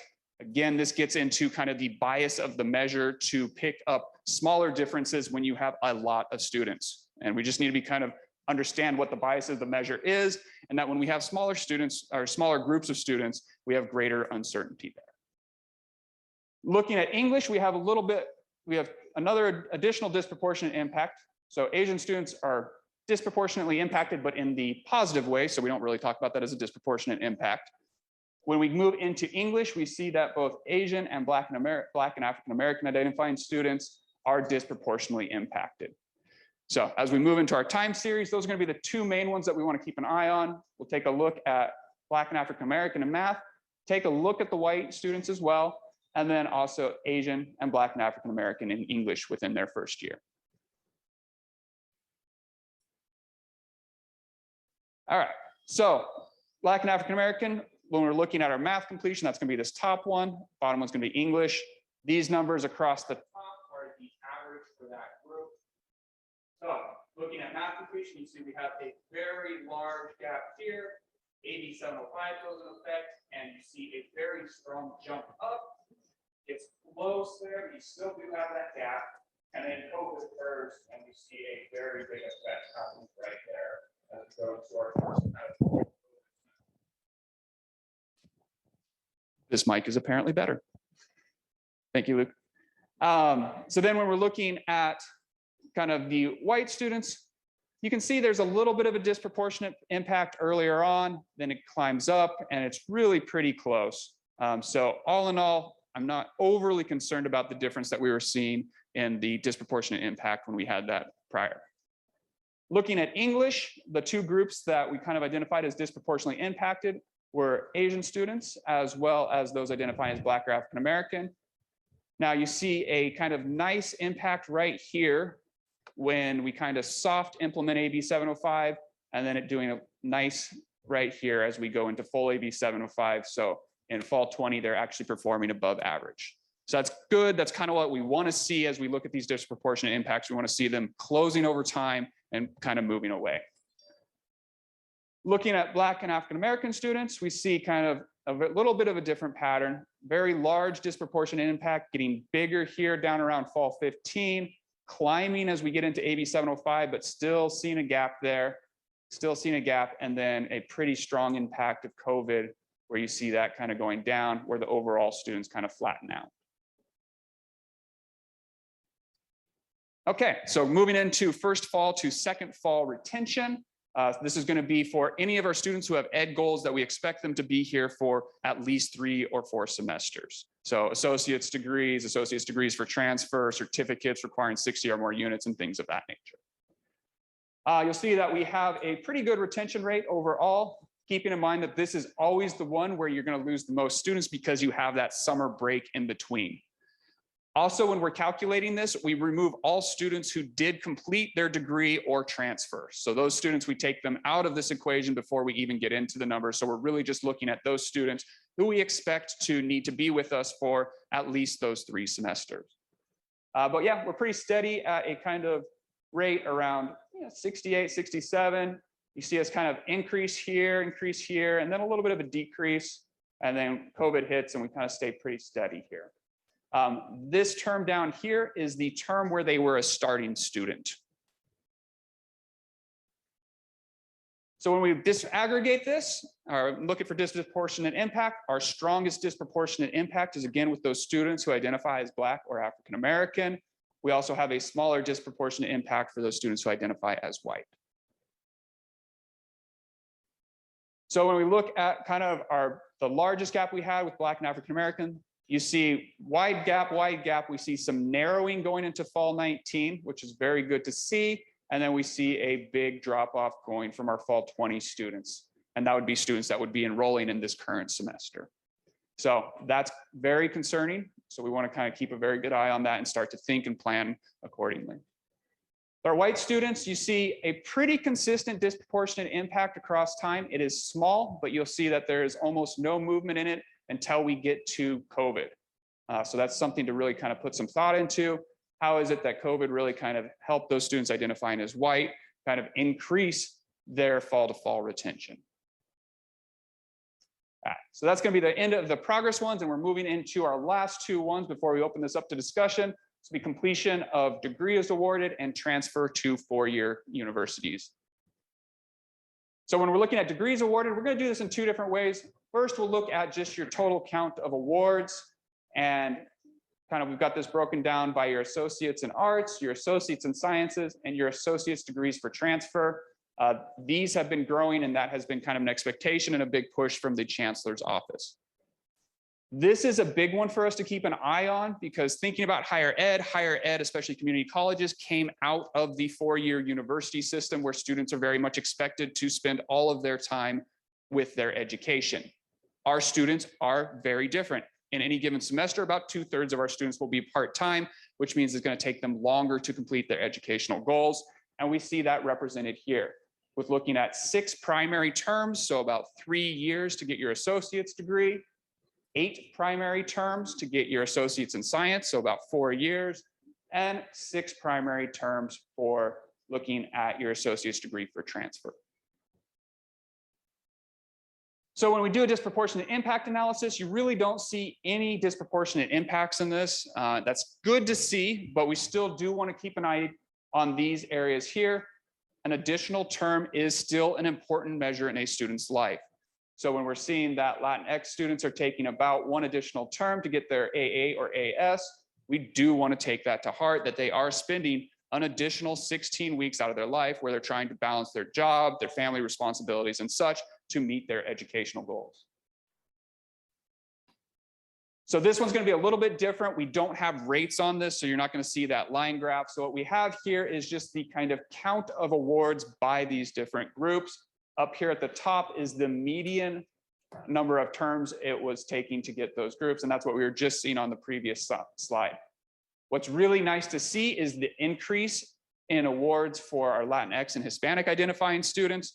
And that's really the only group of students where we see a lot of action. This is steadily increasing over the whole time period. The rest of these are relatively flat, maybe with a little bit more activity.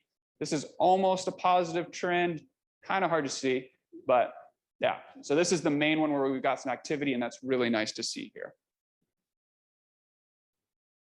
Okay, so we're now moving into transfer to a four-year university within 1 year. Again, this is going to be kind of the starting year of the students and how many of those students in that starting term did transfer. So we're looking at a pretty consistent transfer rate of about 30%. And then we're seeing a bit of an uptake in the recent years. Some of that may be towards the ADTs, which really do facilitate transfer. So when we look at disproportionate, yes. Associate degree. Oh, sorry. Yes. Associate's degree for transfer. These were introduced not too long ago. They're still relatively new, and we're starting to grow the number of those that we do offer because they are kind of really designed for a lot of our students' goals to get them the education that they need right before 7 years? CSU. Okay, thank you. So at the same time, they complete requirements for the AA degree. It simultaneously satisfies requirements for entrance into a CSU. Yeah, so it gives them that kind of guaranteed admission into CSUs, which is super important. I'm just always mindful of acronyms for people who aren't bathed in our system. Yes, yes. And thank you for keeping me honest on that one, because that's a tough one. We eat and breathe these things all day long, and it's like, okay, wait, not everyone speaks in acronym speak. Blessed be. So when we're looking at this one, this is the first one where we do have disproportionate impact based on residency. So you'll see that over here. When we're looking at ethnicity, we actually have a different picture than what we've seen before. Our primary disproportionate impacts are with Asian students, students identifying as Latinx and Hispanic, and those students where we do not have their kind of race or ethnicity.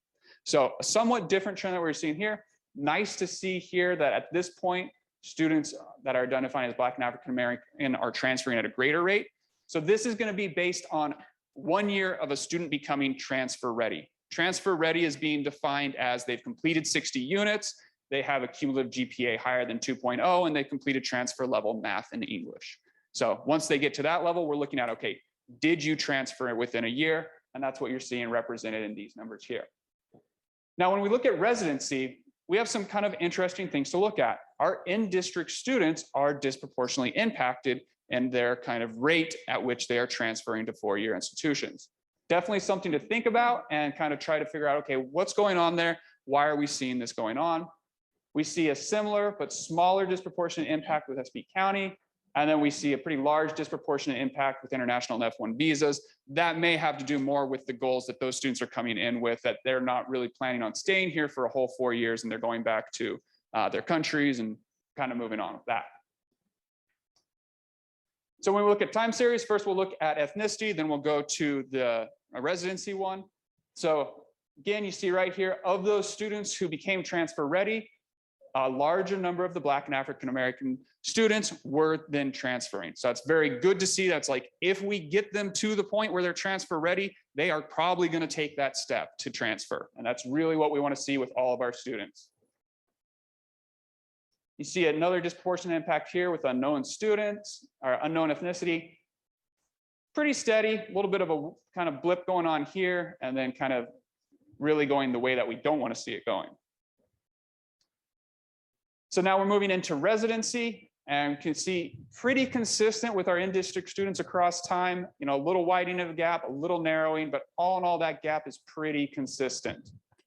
But then kind of when we're looking at our other students coming from other California areas, they're doing pretty well, consistently above average, same with out of state. And that may have to do with a lot of the students that are coming out of state are coming here because of those transfer agreements we have with UCSB and others. All right, so at that point, that concludes all of the slides, and I'd like to open up to discussion, questions, and all that good stuff. Trustee Miller. I think I was having a disconnect when I looked at the slide about increase in degrees, because it looks like the number of degrees being granted are steadily going up, just the raw numbers.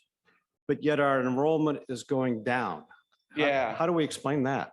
That's where you really kind of think about the kind of 3 to 4 year delay from when a student enrolls between when they get their degree. So there's always going to be that kind of 3 to 4 year lag when we see decreasing enrollments. That's not going to show up in decreasing awards until about 3 or 4 years later. Okay, thank you. Trustee Crozier. Okay, so on page 7.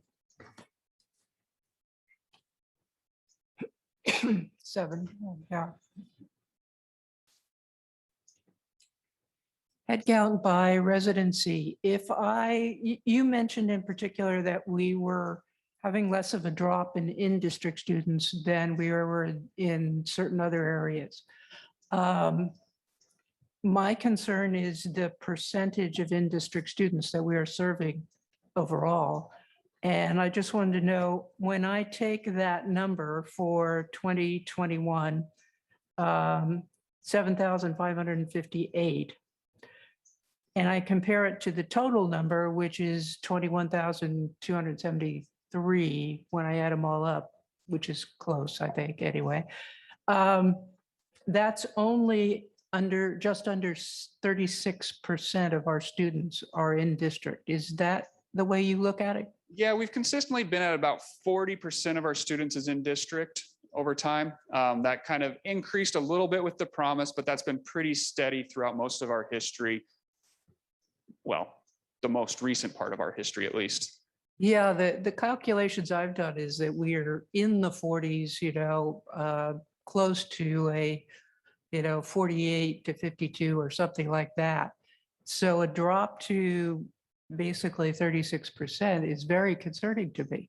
I think, without data to tell me this, that if we were looking at what students we have been losing, then I would be guessing that it is our most disadvantaged populations, which is not consistent with what we want to be doing. Yeah, and we did analysis of this to kind of look at, as we moved into COVID and pretty much all of our grades went to online, and kind of saying, okay, how many grades were students of particular ethnicities getting beforehand to post-COVID?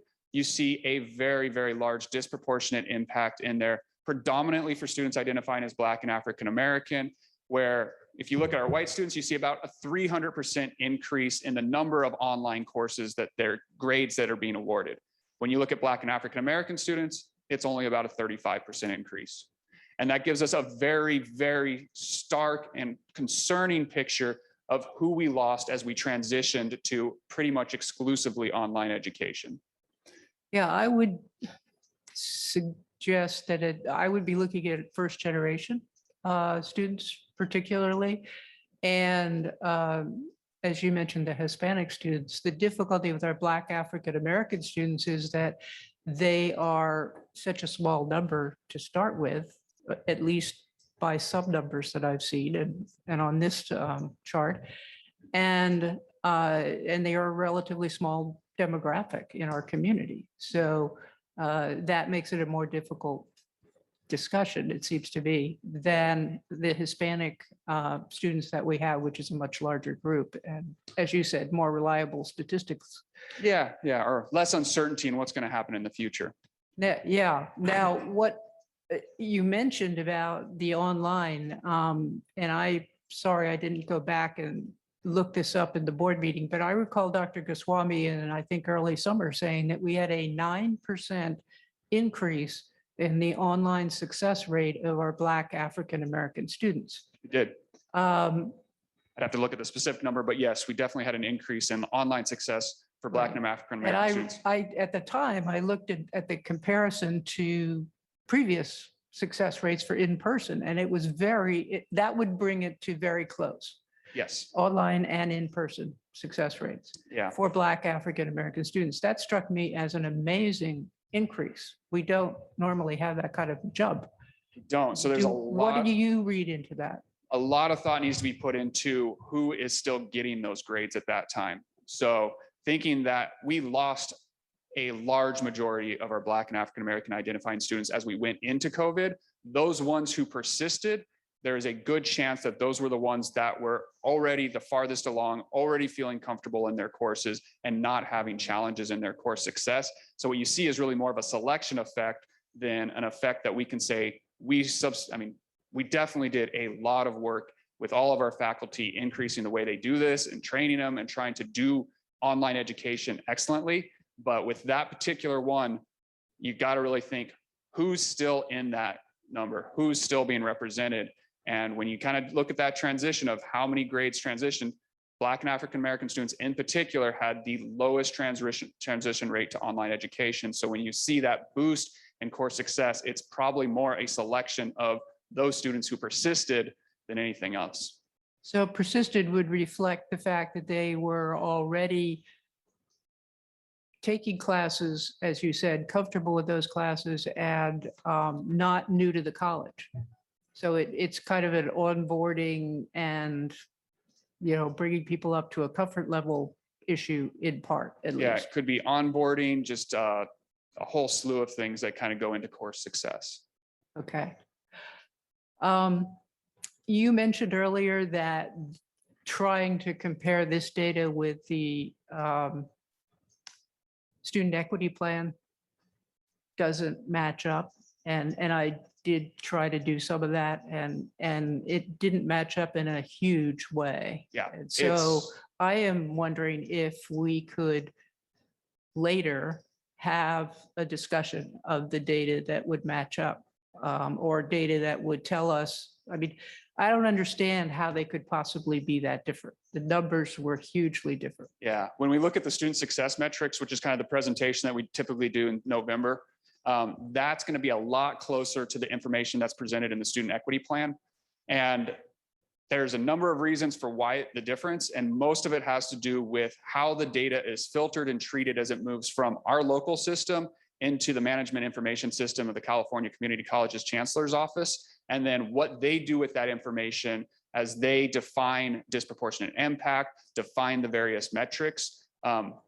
We attempt to kind of parallel them, but if we really want to get close to that, it's easiest just go to the student success metrics that are publicly available on CalPAS, because that's going to be almost the same. But even then, you're going to see some deviations from what's presented there to what you see on our student equity plan. And this is just something that all colleges, universities, community colleges are struggling with, is standardization of data and getting common data across all of our systems.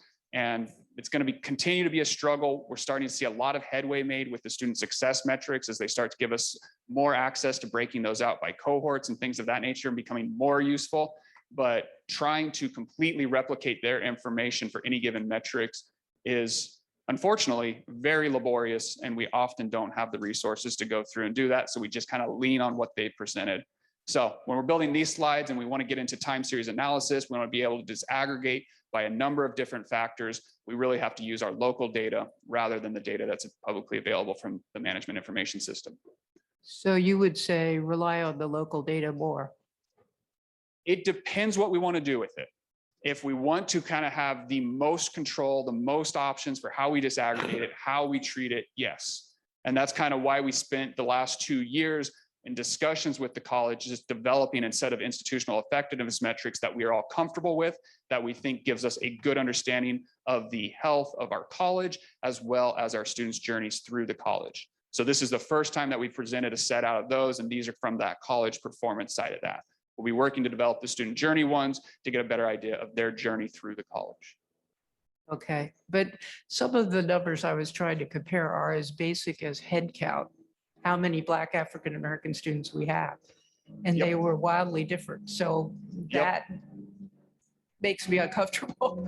And that really gets into so the chancellor's office, when you upload to the management information system, they have a lot of controls into place. So when we upload there, we almost always lose students. And then as you get into how they define particular head count, what do they include in that? Do they include all students? Do they include students with just a social security number, things of that nature? And it's all of these little details that are hidden in this extensively long data element dictionary that cause us all the pains when we try to replicate what they're presenting. And so this has been it's the headache for everyone in my area across all of our community colleges, is trying to replicate what the chancellor's office is presenting and become comfortable with that and see all the changes that occur and account for each difference between what we pull and what they provide. So it's a struggle. It's going to continue to be one for a while. Is there a way to reconcile this? I mean, in terms of our student equity plan, it seems like that plan, if local data is better, shouldn't we be devising that plan in those terms? That's definitely a conversation that's in place. So our current student equity plan is expiring in spring of 22, so just next year. And that's where we're starting to kind of have these discussions about how can we still be receptive to what the chancellor is requiring of us, but then use the information that we can really build from, understand, and that we trust. So that's going to be an ongoing conversation with our executive director of diversity, equity, and inclusion, as well as our student equity committee, as they kind of move forward with how we want to develop that student equity plan. And then also as we look more at the strategic directions and the strategic planning of the college at large, how we want to integrate all of this information. And will we get a report, or is it worthwhile to us to get a report on how we did on those student equity plan targets? Absolutely, yes. Okay. Worthwhile for sure, and yes, we can provide such. But yeah, this is going to be the struggle that we always have, is how much information are we ready to work with? And this really becomes a case when you start to disaggregate and you start to get into intersectionality. You just start to multiply the amount of information that you need to be comfortable working with. And that's always the struggle when we start to do disproportionate impact, is what is that balance between enough detail that we understand and learn about these students, but not so much detail that we just become crippled with how the heck do we move forward and digest this much information. Okay. Let's try to wrap it up because we're getting behind her in our schedule. Kate? Yeah, just quickly, thank you so much for that question, Marcia. I did wonder, and it may be actually more of a Dr. Murillo question, or giving you the chance to comment briefly. The point of the data is to tailor your programs to serve students and to help it guide you. And so my question mark coming up from that whole discussion was, which set of data do we use? And it sounds like it's the local data is the one that you would use to guide where you are tailoring your programs. I don't know if you have anything you would add to that, Dr. Murillo. I would just support what Z just said. It is an exercise in trying to figure out which data best represents what's happening with your students. Some colleges have gone into what we call a data integrity process to try to reconcile all of this. It's very difficult, it's very expensive. And so I'm just kind of learning the way our system's set up here, and Z's been amazing at it. So I think it would be something that I'd like to talk about again as I learn and go through the student equity plan, because I am very unhappy with the way the state does the equity metrics. I think the way they calculate it, from my perspective, sort of masks the inequities. So it's something that I'm learning more and more about every day here. So I would like to have another discussion with the board again sometime in the spring. Right. And my other quick question is, if it wasn't on there, does it mean that there isn't a disproportionate impact? The characteristic I'm thinking of in particular is economically disadvantaged. No, for this one, we only did our disproportionate impact on ethnicity and then also for residency status. So I assume that behind the scenes, you know how things are going with our economically disadvantaged students. That is data that. gets- Yeah, so with the new program review cycle that's been pushed out, every instructional department is looking at this information disaggregated by a number of things, one of them including socioeconomic status, but also gender, first generation status, and a number of other things. And can I recommend that if the board wishes, just let us know what data you'd like to see the next time we discuss this. I think it's important for everybody to, this was to get you kind of like, okay, here's what we're looking at locally, and then now what would you like to see from your perspective? That makes sense. Anna, you were next. Thank you. Thank you, Z. I really appreciated just two comments. One is that you remind us about the inherent bias in the metrics themselves so that we get to appreciate what these fluctuations mean. Because, for example, if you have only, one student, if you have another student, then that's 100% increase. And whereas if you have the larger numbers, so that it helps us to make sense of some of these variations. So really, thank you for not only mentioning it once, but to make sure that we're aware of that. And then the other point I wanted to make was I'm really glad that Marcia raised these issues, trying to unpack some of this, because for me, I was wondering, as we try to explain and understand what the persistence is for those Black students who were able to remain and the ones who dropped out as a result of COVID, we know that, things like technology inequities and, access to online education, not only that, but health and its disparities in terms of, medical insurance and all those, elements and multi-generational households that really impact how people make these decisions. So I really want us to look at the education of the economic impacts and first generation, because I think they help explain a lot, not just for Black students, but for other, students who are not doing as well economically. So thank you for that. I'll stop there. Jonathan, did you? I'll just save my comments for the next section. Okay. And Marcia? Um, Okay. Marcia, go ahead, and on Robert's. Okay. In response to Dr. Murillo, I too support the idea of the economically disadvantaged group and first gen kind of analysis. I know, for example, with the program review data that we used to have on the site, page 15, which is course success, page 15.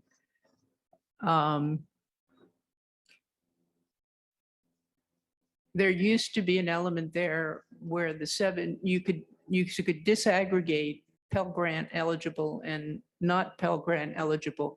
And there was a distinct difference where the Pell Grant eligible line was parallel, but well below the ineligible. In other words, that's the proxy for economically disadvantaged. And we were not making progress on that. And so I think that's a really fundamentally important issue. Will the data that the new program review people are looking at that you just mentioned be available on the website for us to see? We are still kind of working on how we're going to publish that stuff. Currently, it's available in Tableau to all employees, and this particularly to the ones that are kind of using that. And then, yeah, so it probably will become available. Got to work through all that stuff still. Okay, because I really thought it was helpful to have the access to the data we had before. I think it was pre-2018 for program review, and was sorry to see it not be there. Yeah, essentially that dashboard hadn't been updated for almost 10 years. And then as we moved into the institutional effectiveness metrics, we wanted to start to bring all of our planning in line with using those as kind of the backbone for planning. So that's why we kind of moved away from that dashboard, some technical limitations, but really to get everyone. So when we're looking at our student equity plan, we're looking at our strategic plan, we're looking at program review, everyone's planning on the same set of metrics. So you have a nice way to feed information up from program review to understand how our strategic plan is moving, and then down from the strategic plan. So departments are aware how they can have an impact and really tie into our overall planning. That's why it should work. Robert? Thank you, Peter.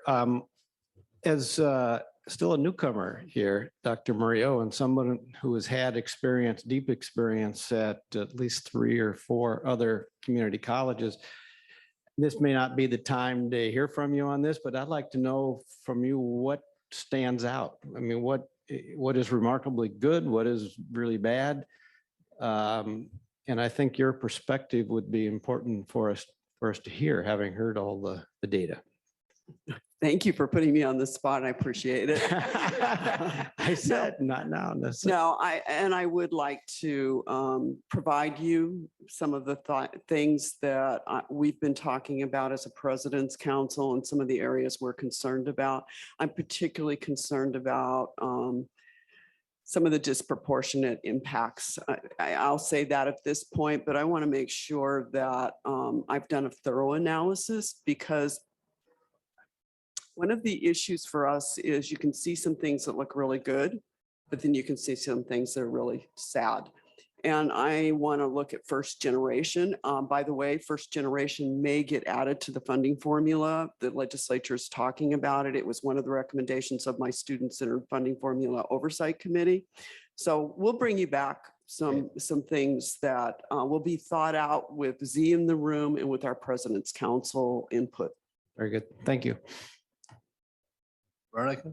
Thank you, Peter, and thank you for allowing this to go on. Thank you, Reese. We've had, over a dozen of these presentations, and they're so important, to the point that you have a former trustee here for a 13th one that he doesn't have to be here. So this is what I want to see. We get this information. This was the most accurate, comprehensive, and I know it took your team a lot. So thank you, because you guys dove into what City College is and not just clip what we all get from the state. I want to see, there's a lot of strengths. So there's a strength in our math department. And with the remedial courses going away, we did the flow chart. And one of the strengths in our math department is the refresher courses, the 1-unit refresher courses that students can take and to sort of just get this boost and be able to get those courses and complete them. The weakness is that we don't have access to that yet to everyone. And when I say everyone, I'm thinking of an opportunity to open that up to at least our juniors and seniors for now, given the season that we just came out of, knowing that our in-district students are going to end up here, and we have a 7% decline of in-district students that end up transferring within the first year completing math and English. So I'd like to see that, because there's a huge threat to our community to do nothing. And we know that they did not get the appropriate instruction in math for whatever reason. And so this is an opportunity for us to provide this to those who need it. I'd really like to see this open up. I know I brought these numbers to Dr. Goswami when the pandemic first started, as parents were scrambling college students. So that's something I think we can do now with the data. We know it's there. We know there's a decline within district students. We know why. We don't have to go through the history of Santa Barbara Unified and the math and the curriculum. Let's fix it. With regard to our African-American Black students, 560 students, let's fix it. That's not a lot of students. Let's just get it done. It's enough. I'm done. It's been 9 years as a reading specialist. If I have 27 kids in my classroom and I know 5 of them need way more, I bring in the resources because I know the other X number of students are going to be okay. So let's just get that done. For Santa Barbara City College, it should no longer be an excuse. It's not that many students. And I think that we have the faculty, the teaching. I'd like to see this similar refresher course with the flowchart for English. When I look at the flowchart for both ESL and English, the sort of support course, it's still this heavy 4-unit course. Maybe it's decoding, maybe it's encoding, maybe it's phonological processing still with learning to read, maybe it's writing. I think that if we created those short-term courses, that's also going to be stepping stones for students to access those courses. Within the ESL, as you guys know, I spend a lot of time, and I've been eating at restaurants every single weekend for the last year to support our parents and our local economy and these moms and dads that are working all the jobs to get their families ahead. I want a family to be able to go from a busboy to a server. That's going to require a little bit more skills. Not everyone needs English 110 and 111, and maybe they will later. Someone maybe wants a little bit more training to go into the more high-tech automotive, the way it looks like now with computers and whatnot. That's what I'm interested in. That's what's going to move our economy forward. That's what's going to help families in the short term. We know that this whole idea of kids being ready or not ready, during high school, anecdotally, we know, I know you haven't had it disaggregated by the districts, but anecdotally, those of us that have been with kids, we know the kids transferring to 4-year schools that end up with junior status by the end of their freshman year, because they transfer with so many City College courses, and it's amazing what we offer.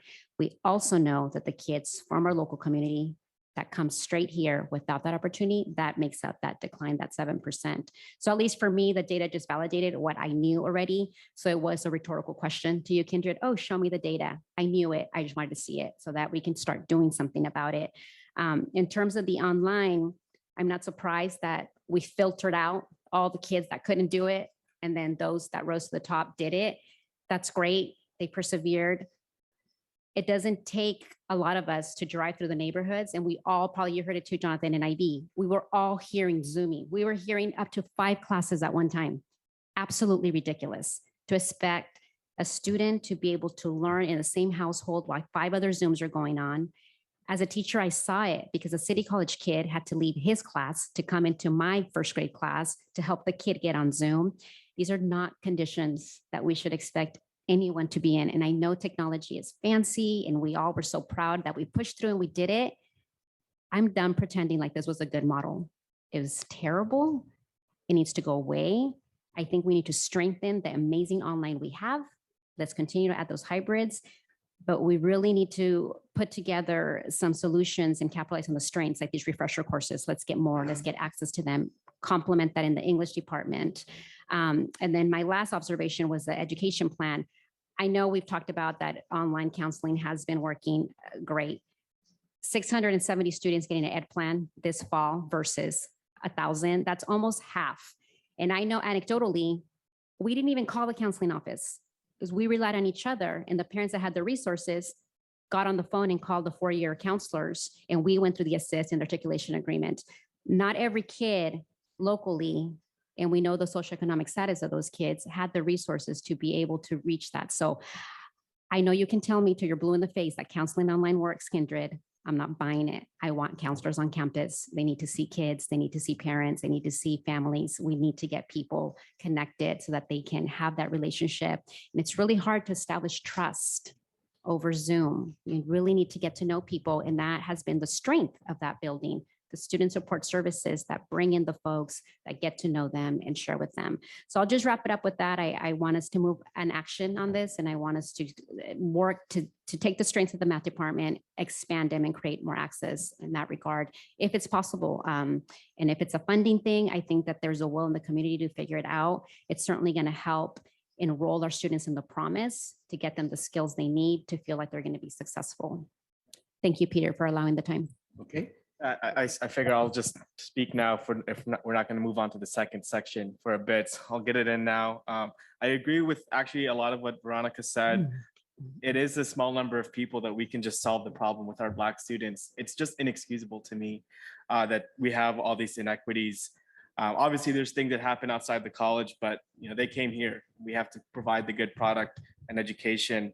I remember 4 years ago, we were at the ballroom with the Unified School District jointly meeting and reviewing similar data. And I was once again, then like, this is a catastrophe. I mean, all these people are coming here and then not succeeding.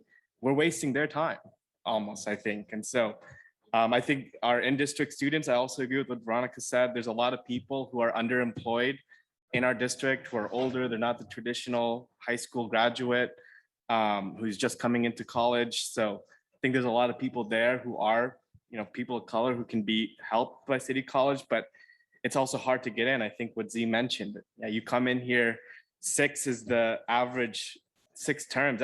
It's still, I know there's a good explanation, but time out of the market and employment, it's bad for your retirement. Some people can't afford that. So I think we need to do more to help them get through faster and support them while they're here with like childcare, expand what we can do.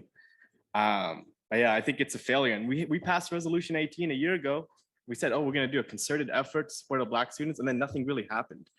Problem's still here. I don't see anything saying, oh, look, we've cut it down by 20%. We've cut down the problem by large numbers, even though the board voted to say institution-wide effort to address this problem.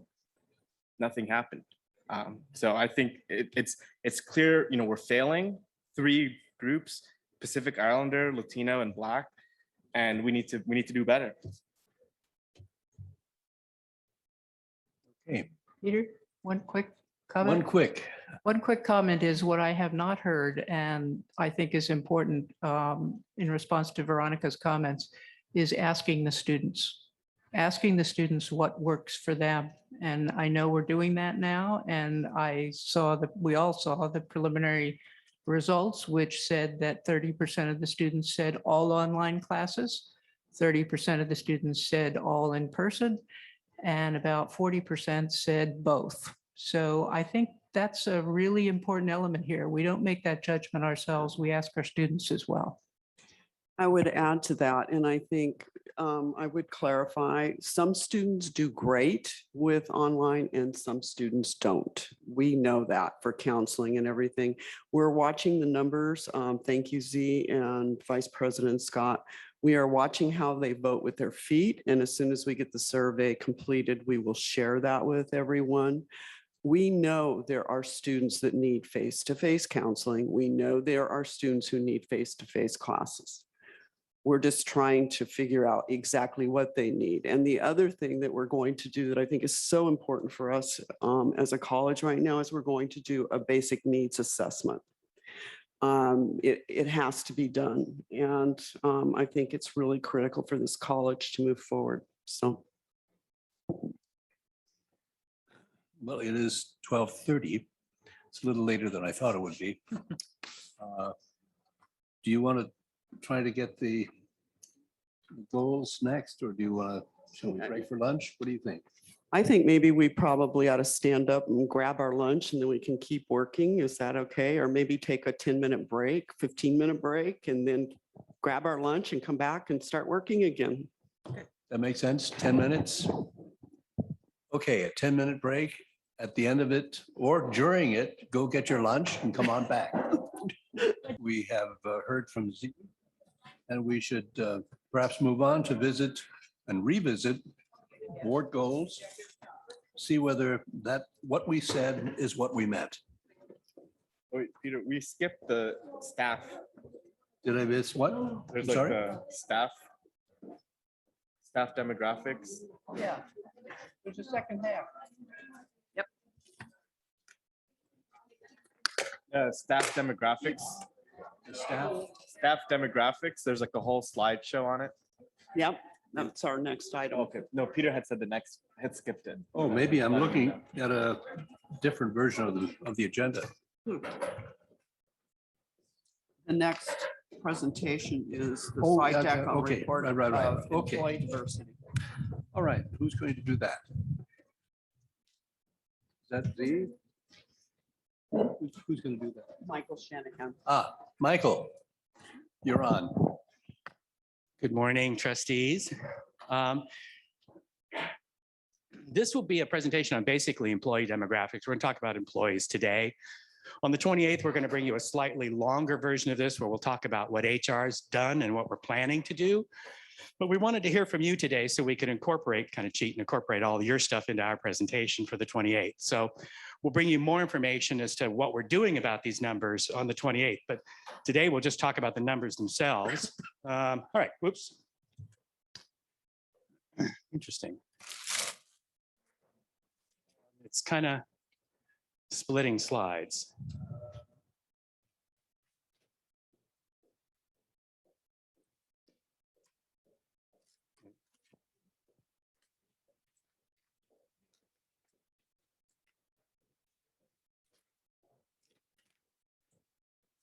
Okay, thank you. So we just wanted to start off to remind everybody that we do have an EEO value, a goal, and it's basically to promote practices that are non-discriminatory and an inclusive environment to prepare our students for the global society.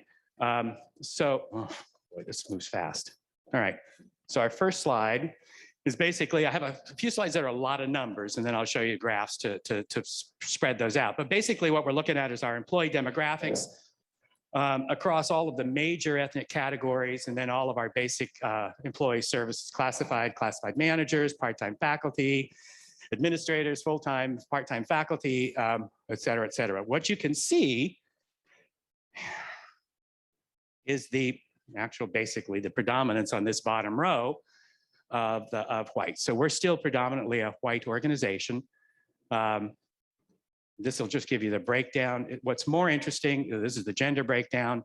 We're not all that off in terms of gender breakdowns.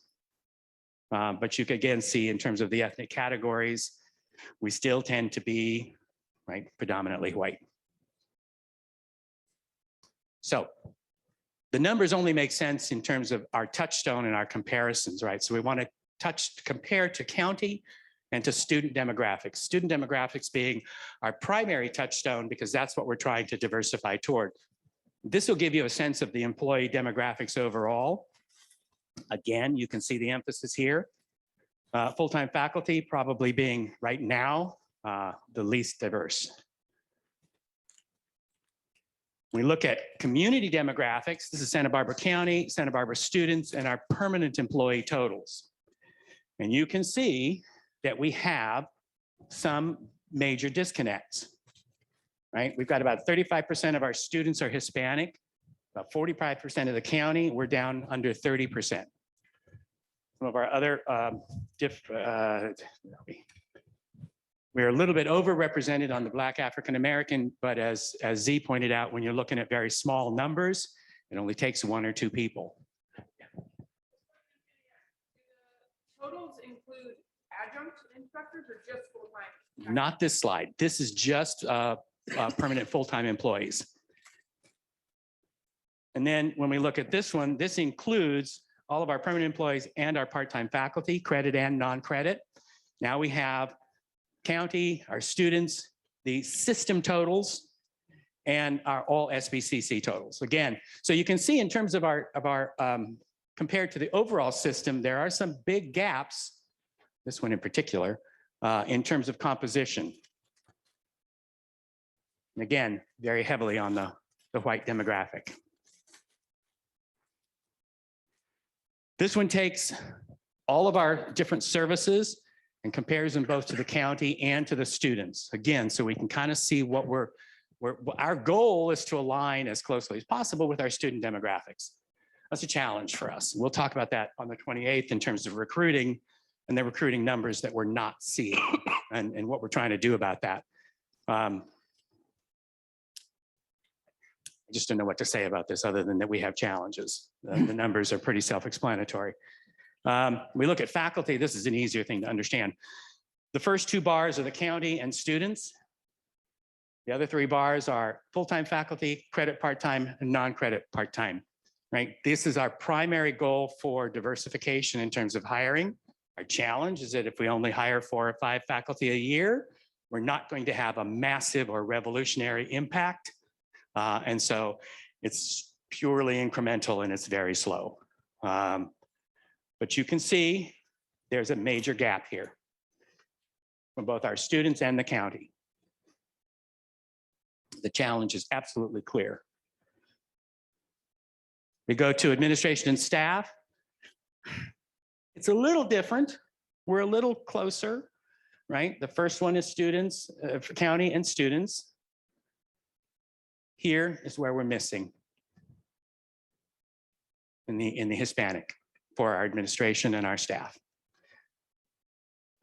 Statewide, right? We're students, county, system totals, and all SBCC totals, because I like pictures rather than tables. And again, you can see that we are very heavy on the white compared to student and county demographics. Our biggest discrepancy is Hispanic Latino. So historically, this is a mind-bending little thing I have chart to also. This will tell you the historic staffing levels. There's been some concern recently over the overall increase in administration and a decrease in faculty. And I have a chart that actually shows that a little better. Right, so we can see administration from 2017, which is sort of our touchstone year, has gone from a little over 40 to a little over 50, or a little closer to 50. Classified staff, we've seen slight decreases in the technical paraprofessional, specifically and most significantly. We've seen a few increases in the skilled crafts, but you can see it's a teeny little bar, so the increases are teeny too. And then in terms of faculty, been fairly stable on part-time credit faculty.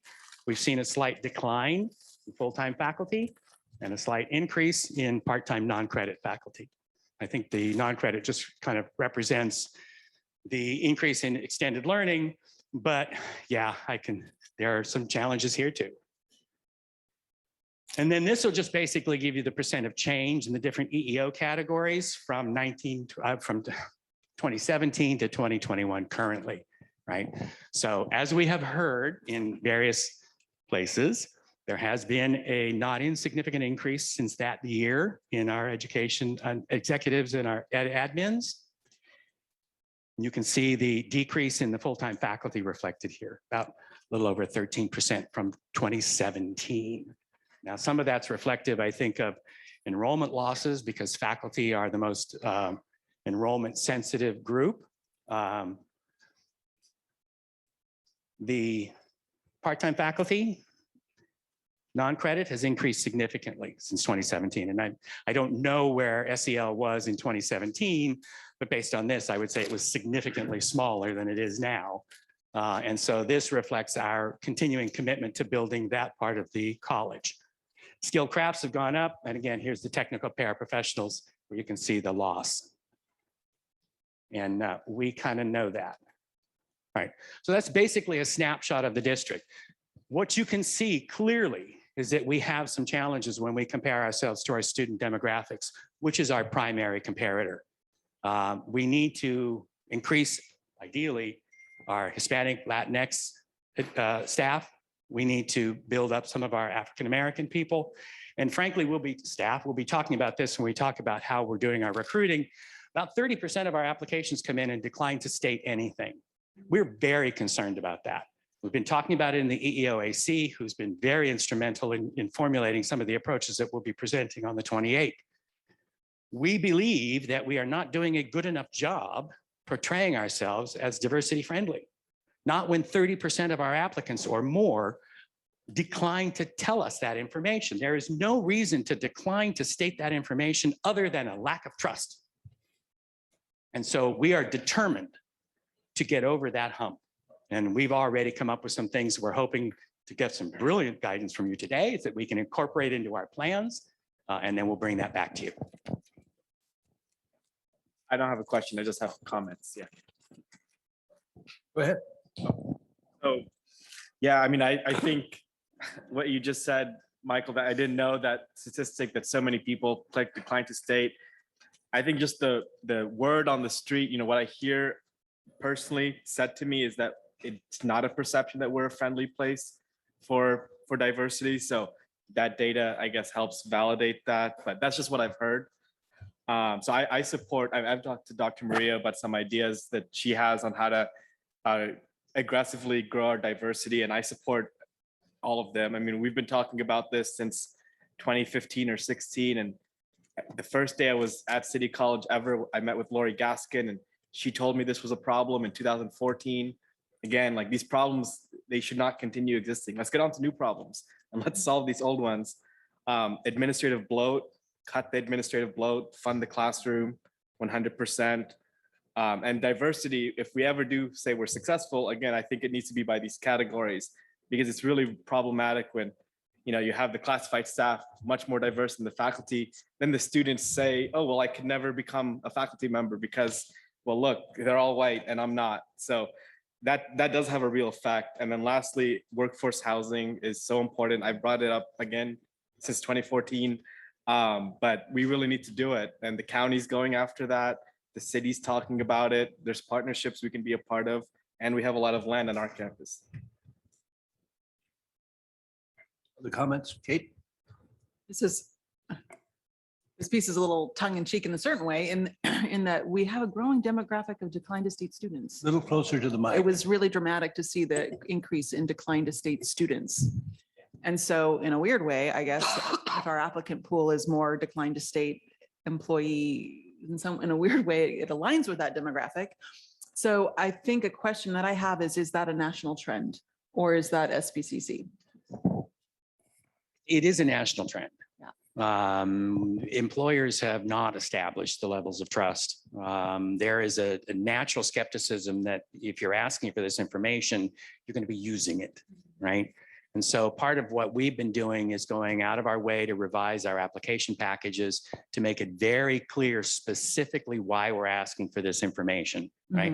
We're asking for it to test our commitment to diversity, Yeah. not to figure out whether or not you're a candidate or you're admissible. So we think some of it is that. We think some of it is just our overall posture and presentation to the community. If you look at our job postings, oh God, they're so boring and so dry and so not compelling. And we totally missed the opportunity to tell our story.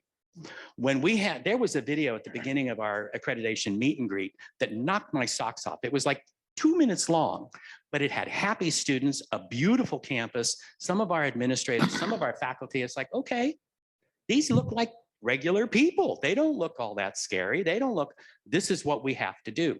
We have to take it to the people, not wait for them to bring it to us. So we're hopeful that as we enhance and make our posture and presentation more interesting, as we exploit our community recruitment partners, which we're building a very robust list of, that we can create a different picture of ourselves. We know that we value diversity. We're just not getting it out there sufficiently. So we're working on a better message. So we're hopeful. We're hopeful. Yeah. Well, I really appreciate what you're trying to do. I think it's very, very important. I'll note also that in terms of decline to state, that it may not just be a trust issue. There's a significant portion of our American population that does not agree with the way we focus on race and ethnicity. And so I could see that we might be seeing an increase in decline to state because they don't want to be judged in that way. And so that's something to keep in mind as we think about that. But I have hope for the future, but I agree. The other piece that I wanted to ask about is that we've had a 23% decline in our headcount over the past number of years, and you don't see that reflected in our staffing. Well, what we see is a decline in faculty. Yeah. And in some of the classifieds. So that's where that decline is happening. It's not happening at the administration ranks. That's been increasing by 9 to 10 positions since 2017. Yeah. So that's a very small of the sum total. It's small of the sum total, but it has a big impact. Oh, it does. So, Where we're seeing the predominant losses though are with faculty and some of the classified groups. Yeah. I obviously that's something that we have to keep in mind because in a weird way, when we're shrinking, it makes it even harder to have any sort of impact on the demographics of the staff. So that's tough. It makes every decision all the more critical. Absolutely. Other questions? Veronica? Yeah, I mean, I've said this before, but when I think of this hiring, I want us to get the most diverse pool of applicants. And that's in diversity in all its forms of whatever it looks like for that specific job that we need and hire the best person. I agree with Kate that people are done with the divisiveness and unfortunately the race box has divided people and people are just like, I want to be hired because of my talent, or I'm white and really talented at math. But if I tell you I'm white, you're not going to give me an interview. So like with Jonathan's comment, I've heard that too. And I'm like, no, we need you, apply. So I just think it's, kids do need to see people that represent themselves, obviously, because you want to know that you can aspire to that. But you also can't say that because Lindsay looks the way she looks and I have dark hair and she has blonde hair, and I don't know if she identifies as white or what she identifies, that I'm not going to have anything in common with her, or she can't be a mentor to me. And so I think that that's also can't be discounted. There's amazing people on this campus that have formed amazing relationships by way of programming that know that mentorship and support, it helps students. So I don't want us to get into this scenario where we're just focusing on race. It does matter. Kids do need to see themselves. I do know that and I believe that. But kids also have more than just the color of their skin when it comes to values and character and the things that they resonate with and the things that they believe in. And so I think Santa Barbara City College has always been innovative, and I think we can lead in this area as well to provide a diverse workforce for our students. At the same time, we're hiring the very best to serve the programs that we have. So, but it is tricky when you're not hiring, like you said. Tenure is a thing. I mean, if we really want to diversify, I mean, I don't know, do the white faculty want to give up their tenure to give up to some of the adjuncts that are, minorities? Probably not, because nobody ever talks about that. So Michael, can I ask a question? Because I think One of the questions I have around that is I'm trying to remember back on the diversity of our part-timers. Was it that much more diverse than our full-timers? No, it's not. And See- that's one of our challenges as we hire part-timers. That is the primary feeder pool for our full-timers. See, and that's one of the big concerns I have. And I'm going to say this right here to all of you right now. We're somewhat behind the rest of the state when it comes to diversity of our faculty and staff. You know, I look at the statewide numbers all the time. And when I got here, I was pretty taken back at the lack of progress in this area since this has been really a big deal for the last the last 3 years for sure, since the Vision for Success. And this is one area where I make no pretense about saying, this is an area where we've got to really learn to screen people into the process. And as Trustee Gallardo said, we always hire the best. And we will do that. But if you don't screen people in, I can tell you, I'm just looking at everything we've got out there right now, we've got some big changes to make on how we present ourselves to the community, to people who are trying to get hired in here. And we're going to make those changes. This is an area where I've shown that if you are very deliberate about this, you can make a difference. And it's always going to be slow when it comes to faculty because they're tenured and you've got them for 30 years. But here's the other issue. When your part-time group is not as diverse, that is one of your major pools for hiring full-time people. So we've really got to focus on working on that also. So, you know, I think I've got a lot of strategies that I know that I have found work, and we will continue to move this forward because it is an area, it's proven that students need to see people that look like them. And it's important to educational excellence. I equate diversity to educational excellence. That's how I see the world. Anna. Thank you, Peter. Also, I want to say thank you, Michael, for that presentation. It was quite revealing. I had a question and then a comment. The question is on the change in the faculty ranks. You said that the declining numbers were at the faculty and the student. At the full-time faculty ranks, Well, yes. So are those, is that attrition based or attrition and other? I don't have that down to an absolute, granular thing. I think part of it is attrition and a failure to replace. I think also it's reflective of our declining enrollment. We don't need to not hire part-time instructors. We are simply able to not give them assignments. Right? And so that's a different kind of relationship, problematic for them because it's completely uncertain. But for our full-timers, we've been hiring 3-4 a year, and that's even with retirements. And we had a retirement incentive program to convince people to leave last year, I think. Seems like everything's run together, but it was last year. And the goal was not to replace all of the people who left. So we're contracting. And the comment that I had was I wanted to say that I want to echo the fact that the representation matters. And at the faculty level, if you can't see it, you can't be it. At least that's the interpretation that goes in. So I think it's really important that we make an effort and make it clear that we are diversity friendly and that we have a commitment to reflecting the demographics in our community makeup at all levels. And I just want to conclude with saying, I know that Dr. Maria Kindred is going to emphasize this because she has been successful at that in her past. And that was one of the things that we appreciated about her as we learned about her, coming through. So we really do have faith that you'll help steer us in the direction to make that commitment and to get it right. But, so thank you. Other comments?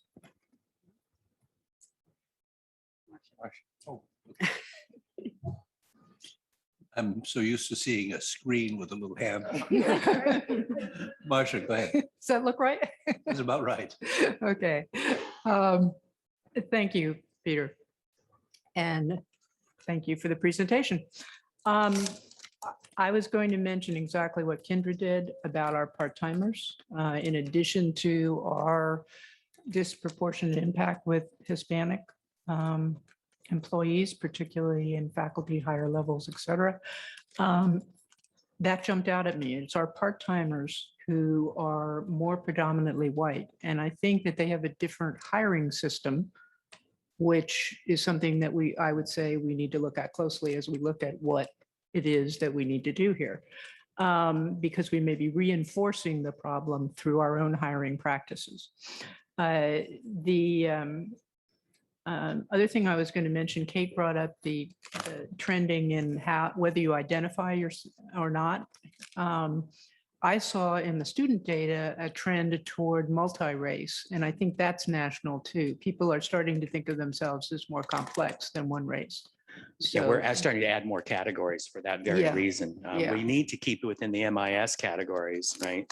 But we're talking because I think somewhat reflective of what Trustee Gallardo said, people are not seeing themselves in those classic categories. Yeah. So that might be the other reason. So yeah, we're trying to figure out how to be a little bit more closer to the ground, so to speak. Yeah. So I just wanted What's to mention that. MIS? I'm sorry, what's MIS? The management information system, the state reporting data system. And when we report our numbers, we have to report them compatible with their categories. And it's They're called not- what again? What? It's the state No, I management, just mean what the MIS stands for. management information system. Management As I information. Thank understand it. I'm not, it is, okay, yeah, I'm not intimately tied to it, but yes. And then I think this was touched on earlier, that what do we know about people staying with us once we have successful hires of that contribute to our diversity? Are they staying with us, or are they moving on because they are not comfortable in our environment? That's another level of analysis that we need to do at the retention level. Right now, we've been focusing on generating robust and diverse pools and really working on the selection process to make sure that it's focusing on the essentials.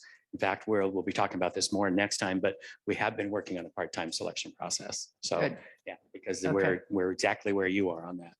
One of the things that you can do, and this is what I've started doing, I've started interviewing anyone leaving the organization that's African-American, Black, and then we'll start moving retention. I call them retention interviews, because if somebody lets you know they're going to leave, you ask them why and what's happened to them.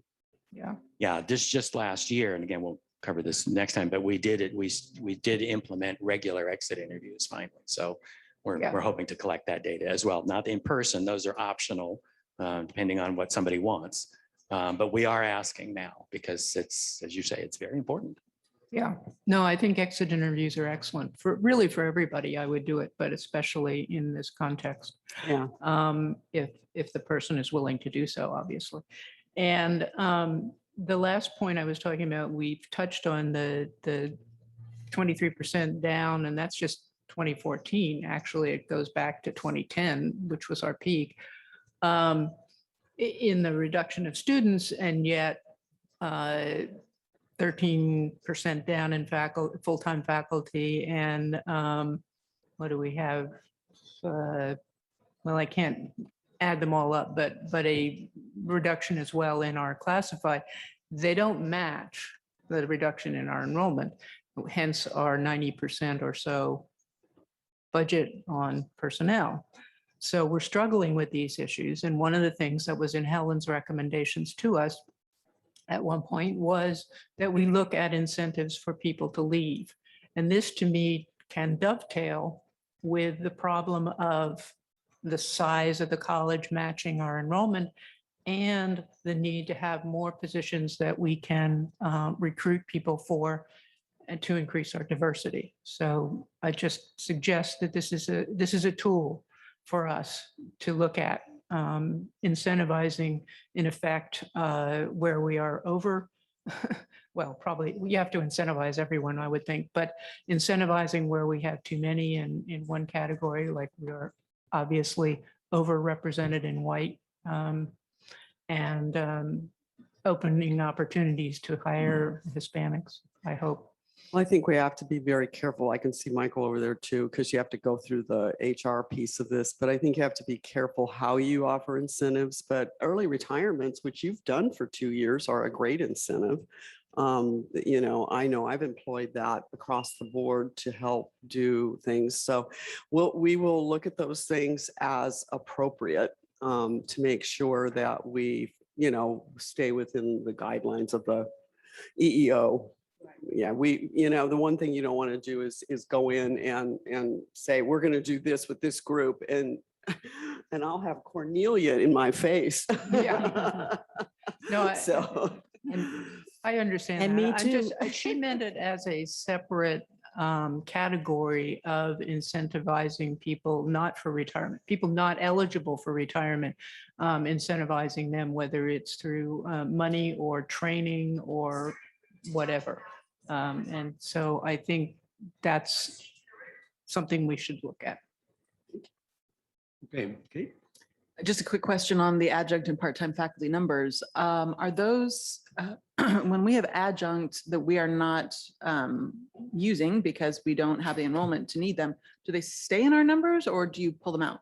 In the second slide, they were in those numbers. The Okay. second slide that had all SBCC Uh-huh. included our part-time credit and non-credit faculty. So they're in there even though they may not be teaching this term because they don't have, so that, we may have greater, we may be controlling it in that way, in a way that doesn't show in the numbers. A little bit. Yes and no. I mean, when we're looking at part-timers, a lot of them, get their assignments because they have rehire preferences. They're the ones who've been here long enough to get that. So they'll get a base assignment automatically. And then it just goes out depending on how many classes we have. So yeah, the part-time is kind of mushy, Fuzzy. right? Yeah, but what we want to do is as we go out for part-timers, and we refresh our pools fairly frequently. We want, again, to get a more diversified applicants. So. Thank you. On the matter of I appreciate Dr. Maria's concern about the relationship between part-time faculty and tenured faculty, and that the former is a source for hiring full-time faculty. But the processes by which these two categories of faculty are being hired are very different. Essentially, the full-time positions are subject to a great deal of rigor, the search committee, and the whole thing. Whereas the part-time faculty member is hired essentially by the department chair. Am I right? Yes. Okay, so For credit, I Yes. will say that we've been working with the School of Extended Learning and the Faculty Senate President to develop a part-time faculty selection process for extended learning. It is certainly not as rigorous as the tenure track recruitment process, but it is way more than just call somebody which Okay. is how it's been done. Right. Which is probably the worst possible way we could, right? So we are working with them.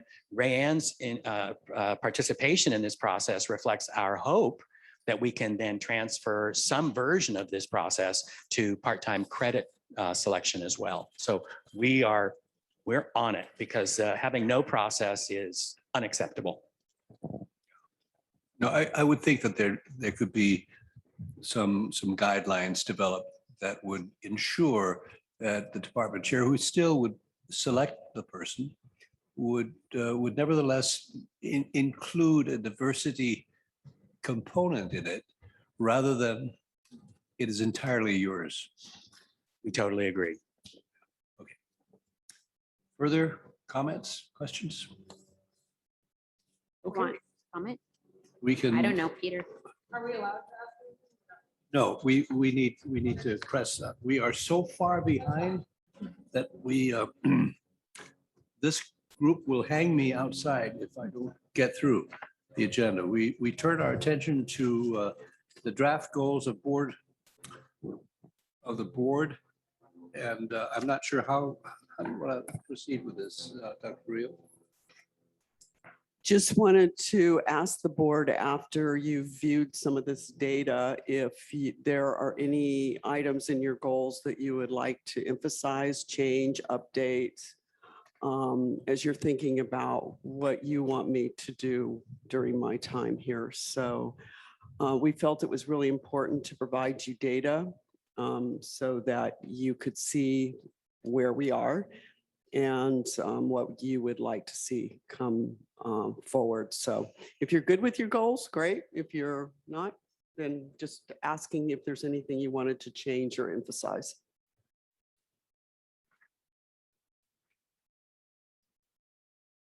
Peter, this is listed, it says discuss, the item is discuss goals for the interim superintendent president.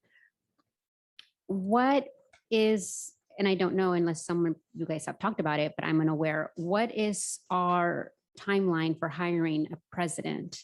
And I think that that would inform Kindred's goals, because it would be unrealistic to create a goal of such scope and magnitude if the time frame was 12 months, 9 months versus 18.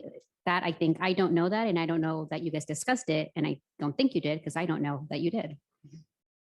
Can I just have some quick clarity? Are we still on item 2, but now we're moving to 2B?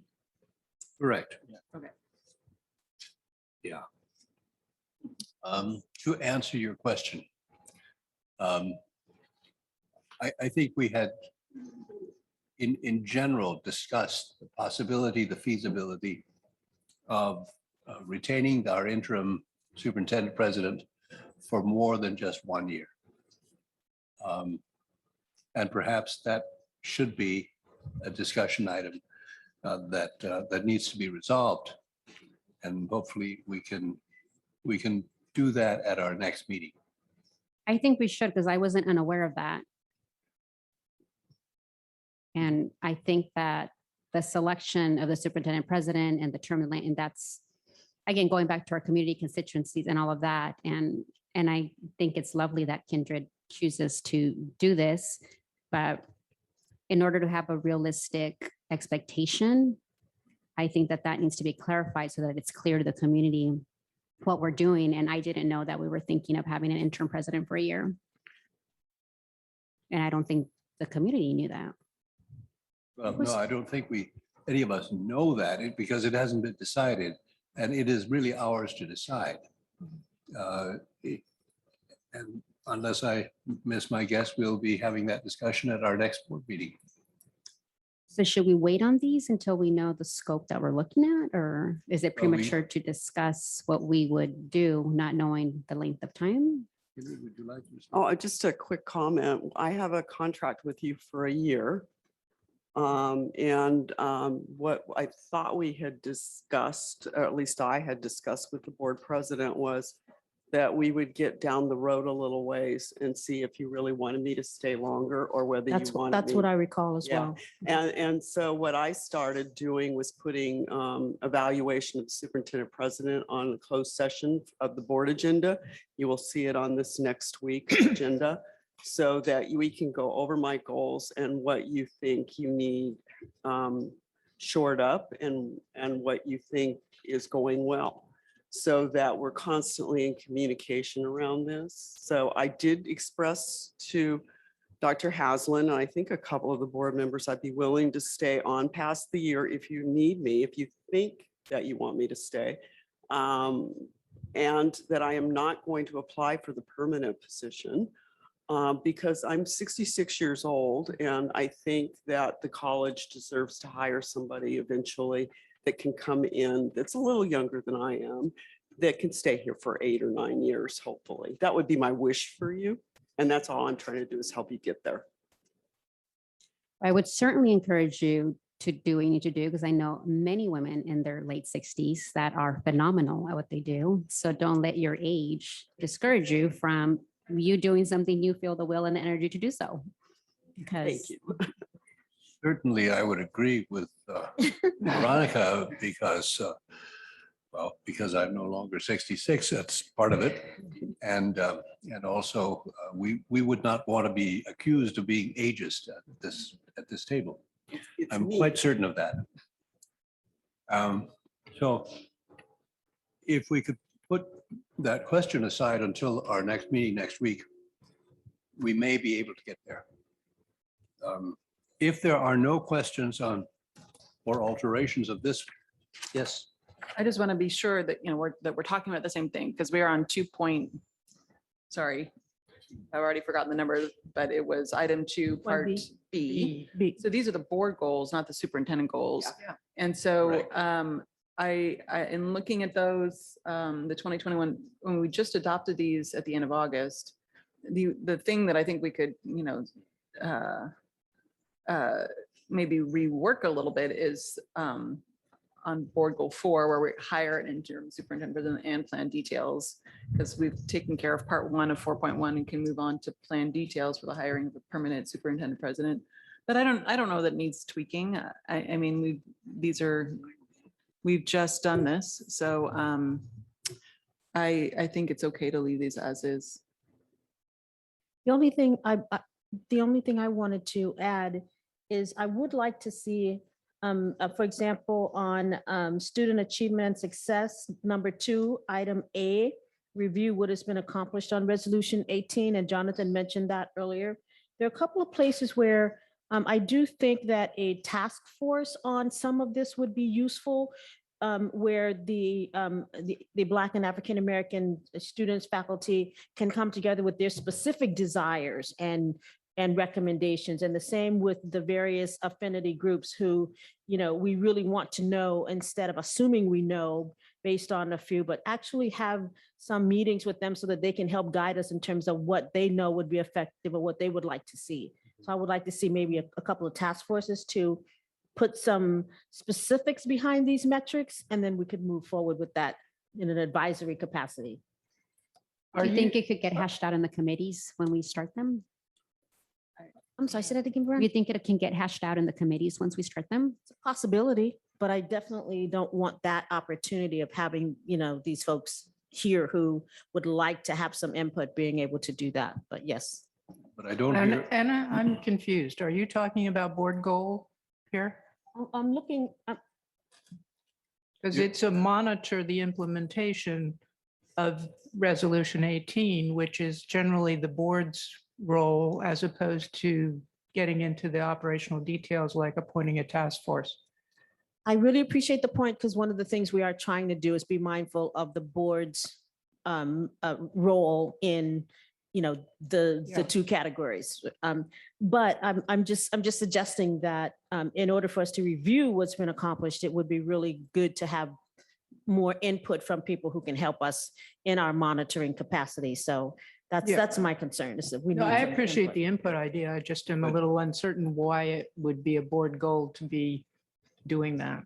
well, I don't hear you saying that we need to change anything here. What I hear you saying is that there may be an additional process by which we can be helped in getting there. And so I don't interpret that as a suggestion for change of the board goals, which is what we are being asked to do. And I just want to clarify that piece of paper you're holding is not what we're discussing right now. What we're discussing is the attachment to item 2, part 2, moving into the future, which is the 2021 board goals.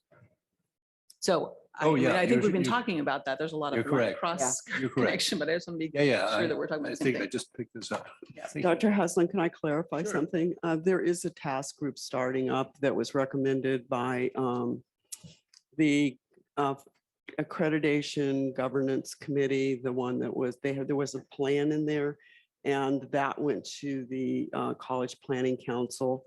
Also, we've been meeting regularly with the affinity groups and really trying to support the Latina Latinx group coming forward. They're not totally solid yet on formation, but we're trying to make sure those voices are brought into all of this. So just so that helps you understand, I've Thank you. also asked our Executive Director of Diversity, Equity, and Inclusion to have a update of the resolution 18 and where we are on our initiatives. And I'm trying to get that done quickly. Thank So- you. That's right. That's what I wanted. Thank you. Good. All righty.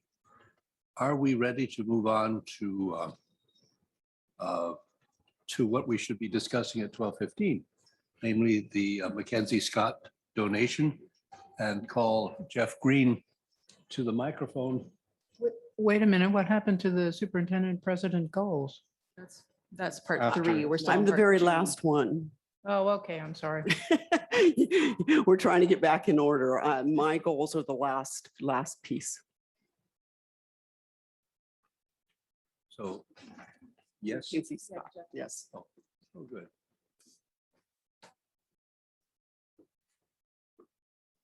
Jeff is passing out good stuff.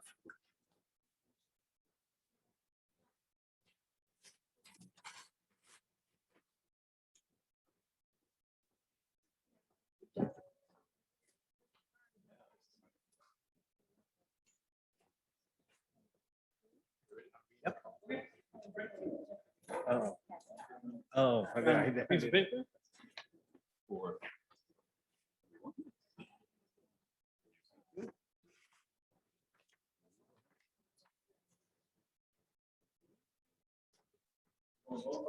Great. Go five. No fireworks.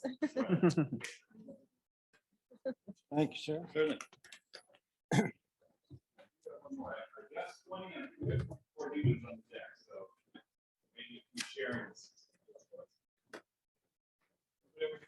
Access one?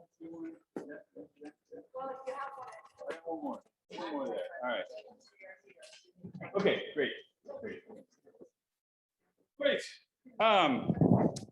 Well, thank you for the invitation again. I know it's hard to believe we're doing this. It seems like not that long ago, but it was 3 months ago now, back in July with Dr. Benjamin.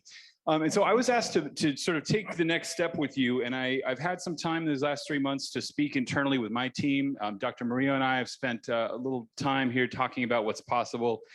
And what I'm handing you today is essentially no different than what I said out loud in July, plus a little more detail to react to. And I want to be clear that this is sort of a conceptual framework of how we might do this. And I've always found, and maybe you found too, that rather than theoretically pulling things out of the air, it's sometimes nicer to react to something on paper so that you can get a sense of what the proportional relationship between this versus that might be. So what I want to say is this. As you all know, in spring of this year, we received a $20 million gift from Mackenzie Scott. We were one of 7 community colleges in California to have done so. And she made it very clear why she did that. And what I put here, and creatively titled this document, How to Make the Most of $20 Million, I think it's fairly obvious why I called it that, is her quote. So there's one pullout quote from her piece that she published on June 15th. And she said, this is why we did this. So, and I'll say it out loud, higher education is a proven pathway to opportunity. So we look for 2- and 4-year institutions successfully educating students who come from communities that have been chronically underserved. So that next 3 bullet points there are what we discussed back in July, kind of what I'm terming our first principles of how you would treat a gift like this. And essentially it's 3 things. First of all, you want to look at why you got it. The donor in this case was clear, though non-specific, about why we got it. And therefore, we want to first look to those pieces of the institution that got us that gift. So what works? You know, we have a century and some change of experience in figuring out what works. So SBCC was recognized for in a number of ways for doing this work well.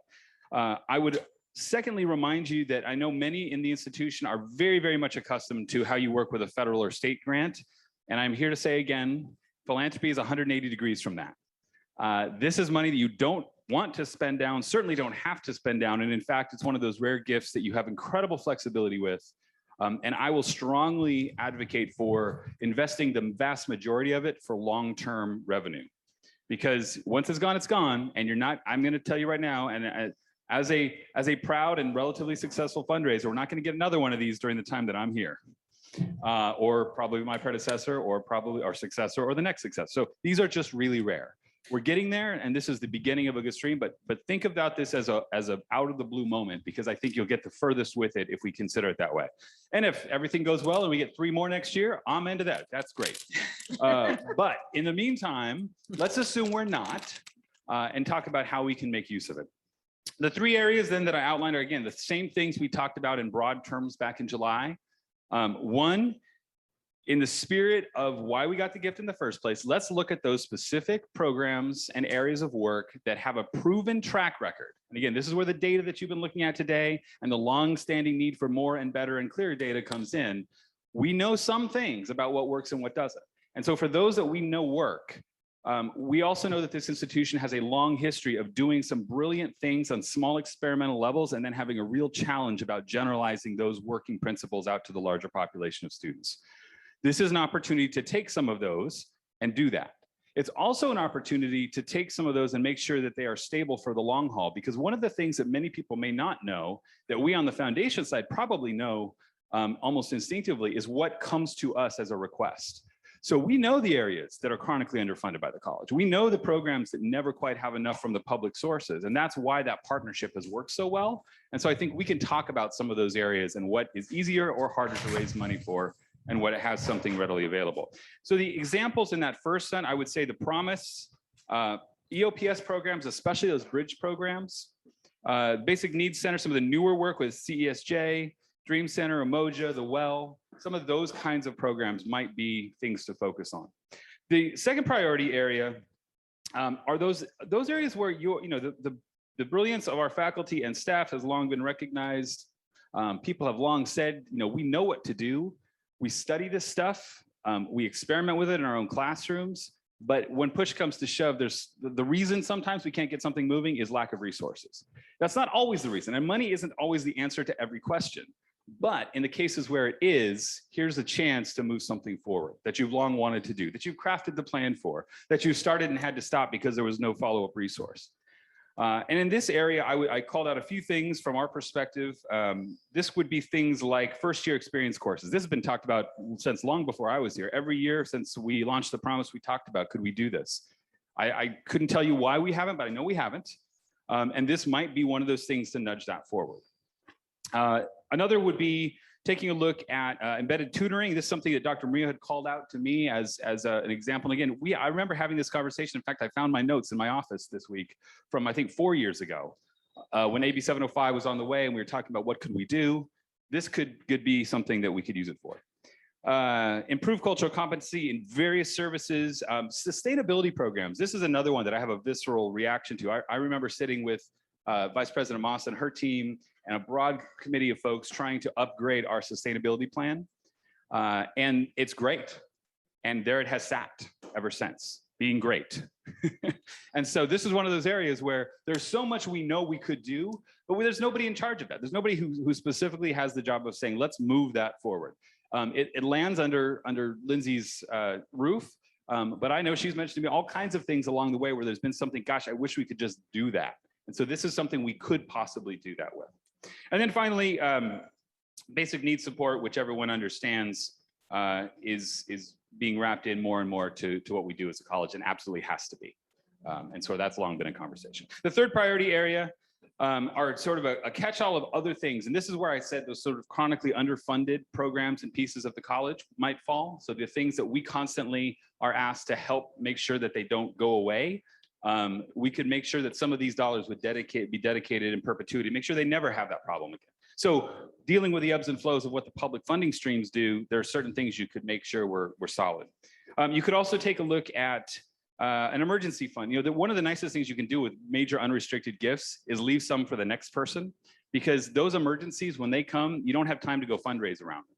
You need that money to solve the problem. And so with a gift this large, you could take a piece of that and just dedicate it to that. In fact, you actually have that, and we don't always make the most use of that. And with each president that I've worked with, I've said, we have these resources available. And of course, that knowledge sometimes gets lost in those transitions. So there's some dollars there that you could build up just to solve problems as they would arise. I did take Trustee Croninger's cue here, and she mentioned back in July that I gracefully didn't mention the foundation being an actual need for this, but I will remind you that the foundation being completely self-sufficient saves the district about $2 million a year. So if you wanted to, you could also remove some of the time we spend raising money for our own operation and make it possible for us to concentrate those times on just raising dollars for the college students or other programs. And then finally, the applied arts programs, which are one of those chronic areas they're chronically underfunded. We do more with the foundation probably in 3 areas than anywhere else. The biggest is the Promise. The other would be our partnership with Cottage around our nursing programs and health. And the third would be all of the applied arts programs collectively. The fourth would actually be EOPS. So those are areas where we always have big gaps, and the college has over time found a way to work with the foundation, and we have dedicated funds or we fundraise for those things. But if you put all this together, what I put down below is a possible framework of what that might look like if you took $20 million and divided it into these pieces. And I will say two more things, and I would like to have some time for discussion. I know you're running behind today, so I don't know how much time we have, but I will say that the way I would construct these is as very flexible endowments. It's the same way when we raised the $1 million gift for the business division. That's a super flexible endowment, meaning it is used any year from now on, it can be used for anything within the division. So right now they're saying that the Scheinfeld Center is the place they want it. 2 years from now, that could change to a course, could change to counseling, it could change to something else. So what I have here is some categories that you might take to actually do that. Now, the first category is something I want to talk about, and I want to invite, obviously Dr. Murillo can talk more about this, but she and I in our conversations, I was leaning far toward the endow as much of this as possible. And she was saying, yes, and I really want to get a move on some of these things that you've been talking about today, some of these massive equity gaps that we know we have and have had for a very long time. So that first chunk of that quarter, that $5 million quarter of the gift, would be those dollars that you could start to just deploy. So those aren't endowed for the long haul. Those are $1 million a year, roughly for 5 years. It could be $2.5 million for 2 years. You could cut that any way you wanted to, but you do a little research, do a little homework, decide where those dollars could be deployed. And that would be that venture capital, if you will, from philanthropy to just get moving. You don't have to wait for the money to come. You don't have to go through a process to get it. It's there. And once you know what you need to do, you can move. So that's what that first 5 million is. The second is the promise endowment. We've all said that down the line, we eventually want to endow that for stability. This would be just the start. To actually endow the promise at the size it is would be a $50 million effort, just to be clear about how the numbers work on endowments. Our current payout is 4.5% of a 12, actually 13 quarter rolling average. So you don't get a lot, big chunk of money. It's there forever, but it takes a bigger chunk of money to make sure that something that's a multi-million-dollar project is fully funded. And that's not what this is. This is just seed funding. The next 3 are actually seed funds on things that I think we could run campaigns around relatively easy. And we've been talking about this as long as I've been here. One would be around equity programs, and that could be broadly defined. And you could start that with a $2 million, 10% of this gift. We can go to our community, raise another 2 or 3 or 4 million to add to that. And then you have a really robust resource for that work. And again, there will be times when the money's flowing in from public sources, and there will be times when it dries up. And we know this. This will always be true in public institutional funding because it's politically based to some extent. But you can buffer against that with things like this. The second one I would say is the Applied Arts Programs Endowment. And these are the ones that I mentioned. This would be your music and theater and all the things that are most closely connected to your community, because if you know this or not, I think most of you in this tent, I was going to say room, the tent know it, and that is that the single greatest draw to the campus from our community, and this has been true for generations, is your arts programs. So that's why people that are not otherwise students come to campus and build a connection here. They go to a theater program, they go to a music performance. And so there's ways to make those really stable. And then sustainability endowment, that's the one I mentioned where I think we could actually endow a position and a program to make sure that that just went forward with the great planning that's already been done, just get it going. And then there's somebody whose eye is always on it. And I see Lindsay nodding, so that's a good sign. And then finally, this would be if you took the remainder and made it an operating endowment foundation, it would essentially come close to what our current conversation is around district supporting operation of the foundation, which of course, in our 46-year history has never happened except for once. But if you want the foundation to be more and more stable, that's one way you could do it. Now, any of these numbers can move. You could come back and say, we really hate this, or we love this so much, let's put all 20 million there. I mean, that's the conversation we can have. But as we have a clear interest in starting to move, I wanted to put something concrete in front of you to start the conversation. And with that, I won't drop the mic. That would make a large sound right now. I will go like this. Okay. The conversation begins. Who would like to begin it? Marsha would. Well, first off, thank you, Jeff, because your expertise in this is really critical, I think, for us to be thinking about it. And frankly, I like your chart. I like the way you've identified these priorities, described them, the amounts and the difference between spending down some of it and keeping some of it for in perpetuity, a new, giving us an annual distribution. So I like it. Robert. I agree. What Marcia just said. And I really like the focus on the endowment. I mean, you would hate to see in 4 or 5 years, the $20 million go poof, and maybe we did some good things in that time, and maybe we didn't do some good things in that time, were not as effective. So the endowment process allows us to build on. I think that's what you're also saying. It's not just that we get to spend 90, by your chart, 90,000 a year on applied arts. You use that to build, to make a bigger program. So I think that this really, the way you've constructed this gives us the opportunity to do really, really big things in the long run. And that's what I like about it. Veronica, and then Jonathan. Thank you, Jeff. First question, do you have the 20 million already? Yes, we've had it since May. And my second question, before I get to my comments here, do we have a process yet by which when we have to decide and get this going or not yet? No, not yet. Okay.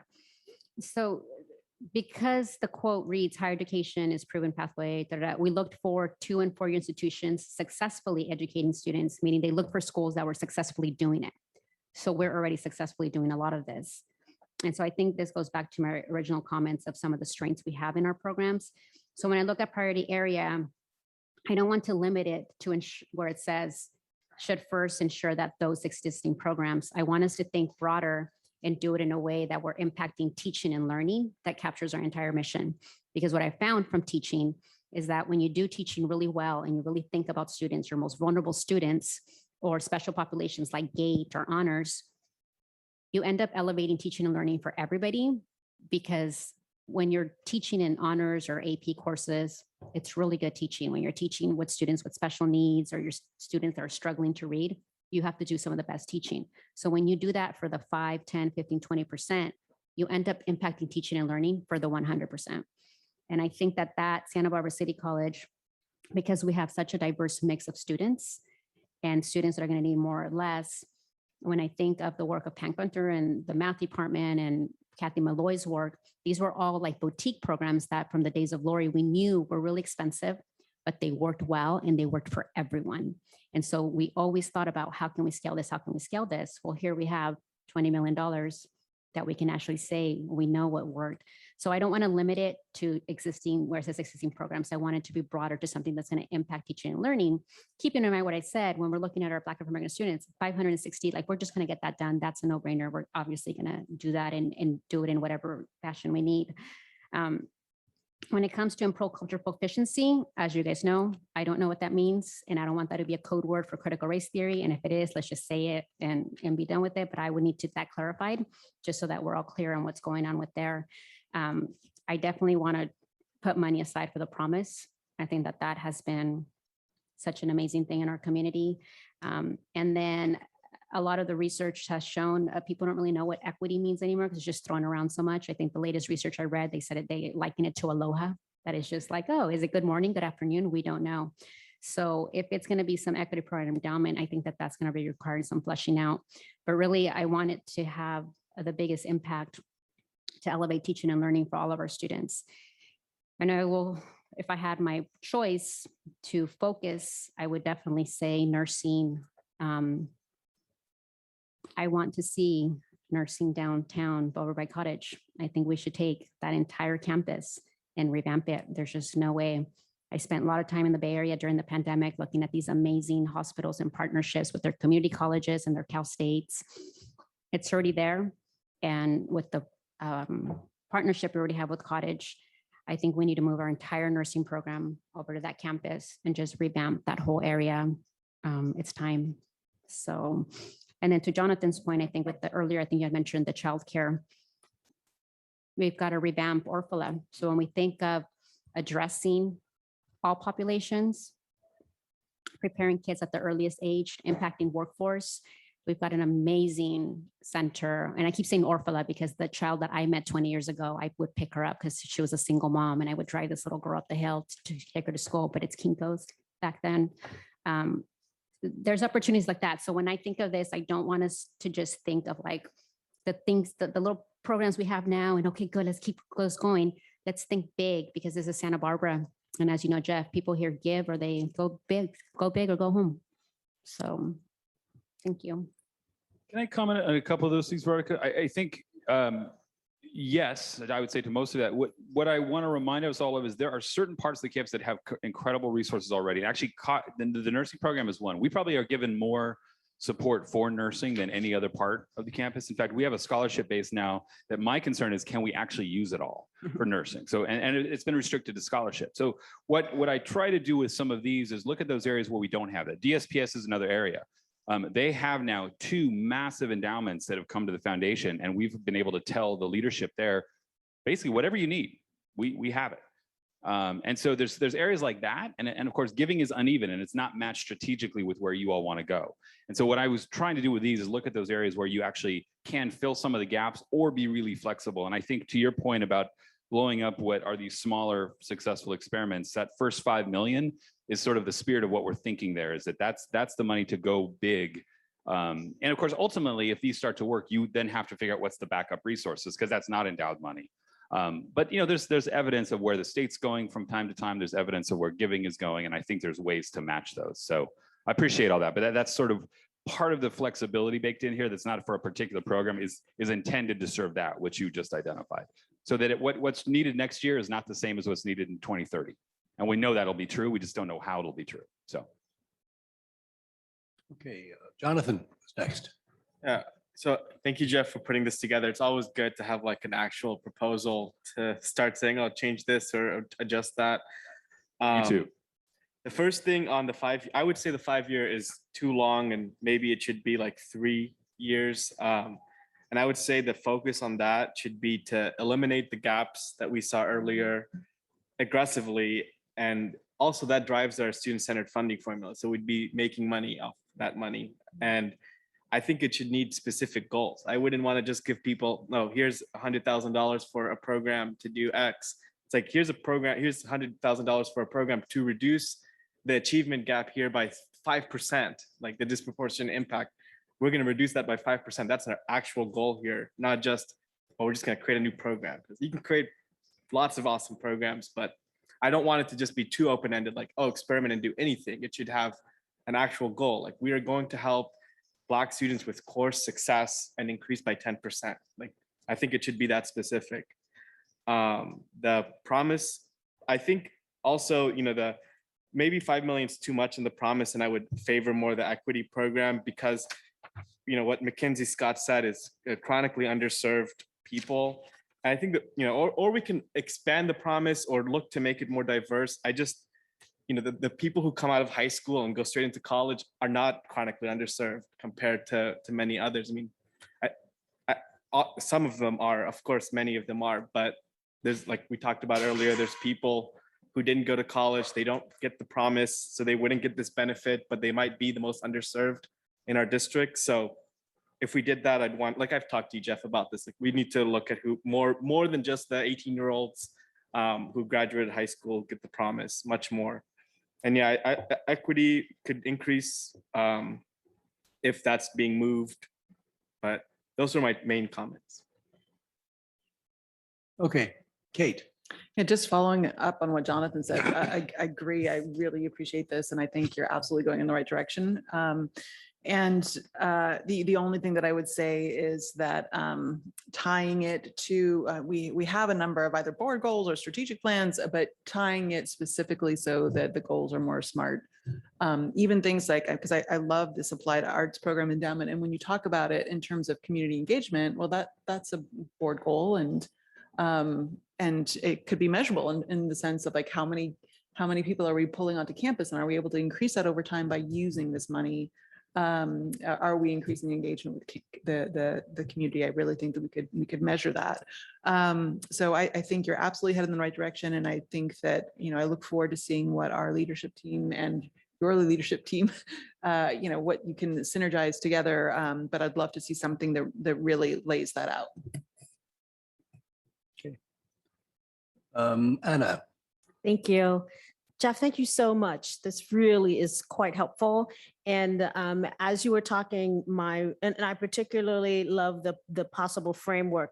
I was just going to probably do along the lines that Jonathan just said, move the numbers a little bit. But as you said, you're giving us a way to kind of conceptualize what we want to do in terms of the specifics. But I really do want to see us draw on your expertise and your guidance as we shape this up specifically for us. But I am pretty much in agreement with some of the recommendations here, but I'd like for us to have some time to reflect and then come back with some specifics. But thank you, thank you, thank you.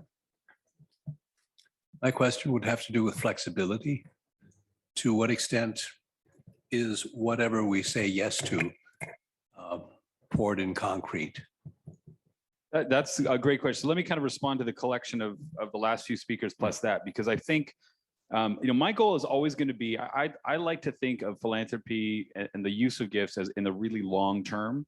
And one of the things you see, and we see it all the time. In fact, this foundation is a I won't say victim of it. I'll say because it's a very good foundation. But we have hyper restricted gifts from the 1980s that are of no use to us today because those programs don't even exist anymore.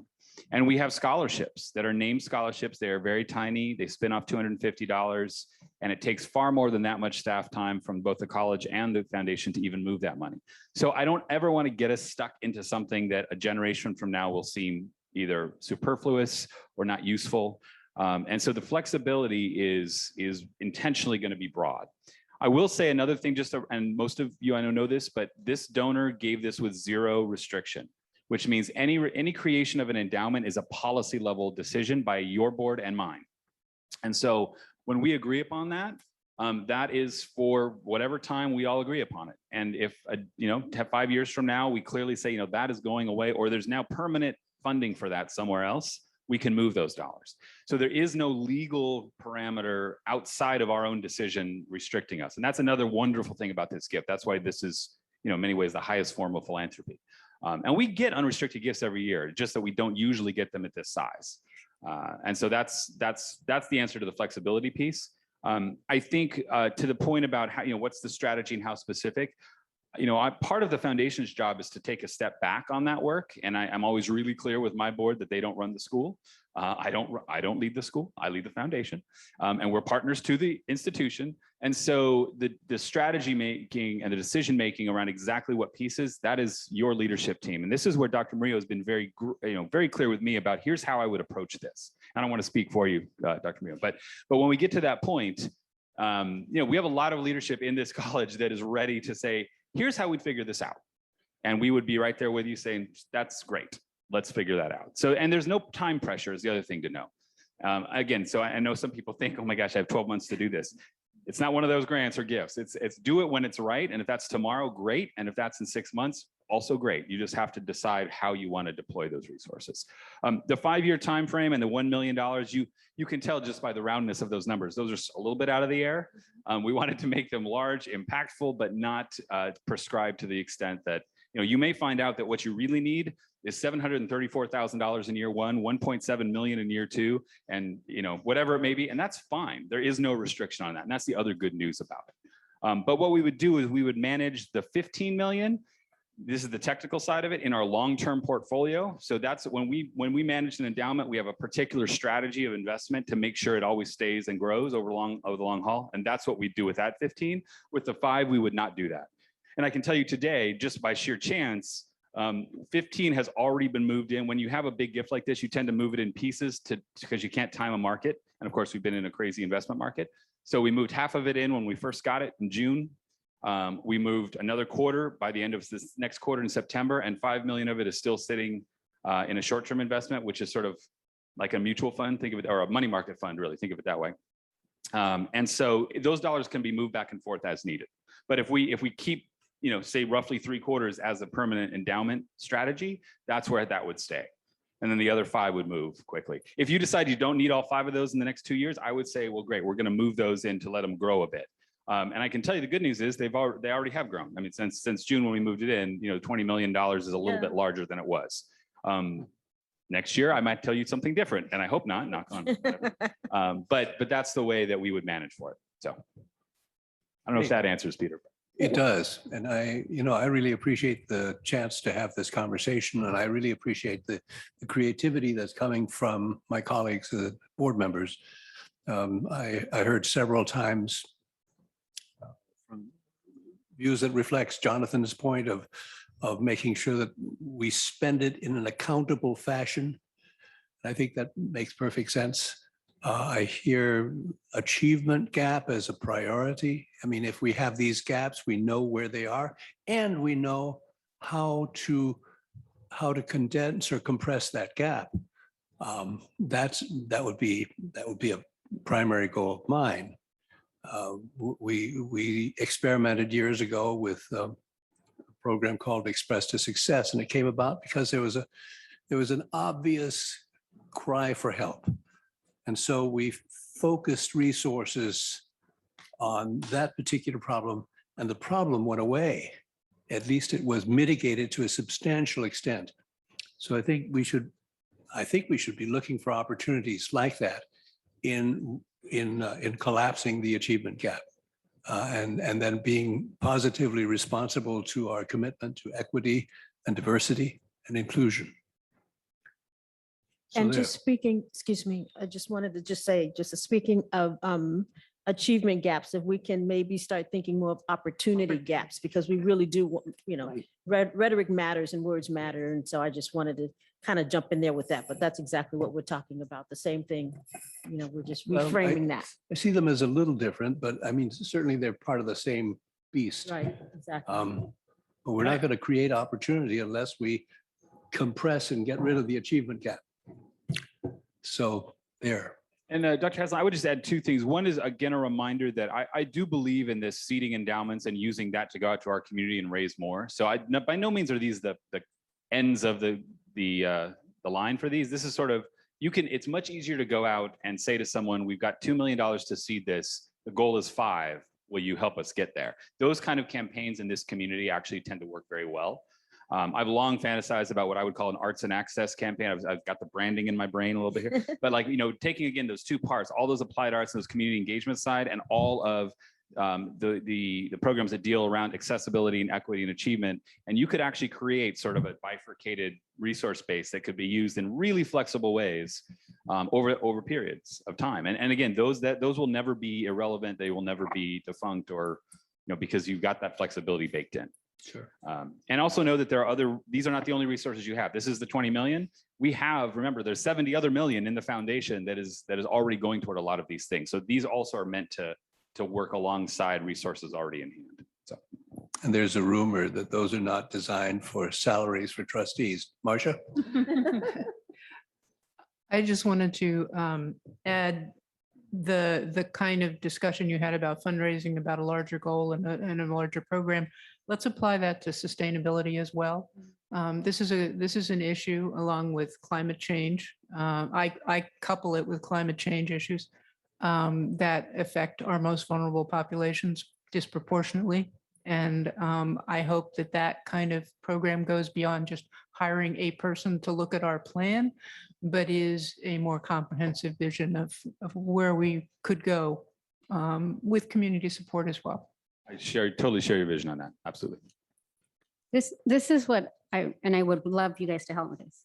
I thought I understood what sustainability meant to Santa Barbara City College, because I remember all the work we did and why we had to get a certain carpet and certain paint because people didn't want to inhale the toxins. And the whole point of being LEED certified is that you would enter into a clean buildings to not impact your health.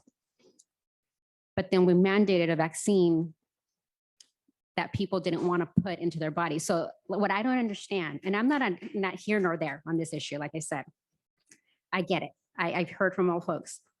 But if we're so concerned about eating more than one non-organic apple a week and walking into a building that's not LEED certified, but we're okay forcing people to put in their body. So I really want us, as we move forward, to define these things. So why is sustainability important? Is it for our health? Because now I don't understand, because now we're forcing people to put something in their body that they don't want. And so this requires a larger conversation, because I live in this beautiful Pacific Ocean view coast. I want it to stay pretty, but this no longer means the same thing to people anymore, because not smelling toxins and putting things in your body, I'm a little confused. I want to know what happened to the Aspen gift, and did we measure that? Because that was like the first little big seed money we got. What happened with that? I got every cent of it. It's still there. In the 2 years after, so in 2015 and again in early 2017, it was used. Those are the only 2 times. And that was because the president, each of those times, decided to move forward with it. It was a gift that was given that remains at the discretion of the president. And the idea there was to do sort of an innovation grants competition in both cases. And so that's what they did. And it was used twice, and it remains there. And I've had these conversations with everyone and said, we have it, it's still here. I think the value today is somewhere around $490,000. So that was the $1 million that we split with Walla Walla College back in 2014 when we were named #1 by the Aspen Institute. And we've been holding it ever since. So and that's a great example, actually, Veronica. We have these resources. There are, a dozen discretionary funds. There are 200 other funds that we hold. Most of them are hyper restricted, but a good number of them are flexible enough to be added into what we're talking about here when we talk about a bigger strategy for expenditure. So. Oh, that's so good to know. Thank you. Thank you very much for asking that question. I didn't know I had any money at my We discretion. haven't even had a chance to sit down and talk about those accounts yet, Peter. That's right. I know exactly where I would want to spend it. I like shoes. We're going to work on equity, diversity, and inclusion. And we're going to work on training and healing and hiring and all of those things, and closing the opportunity gaps. So we'll come back with goals for you too. And we're happy to bring you, and thank you so much.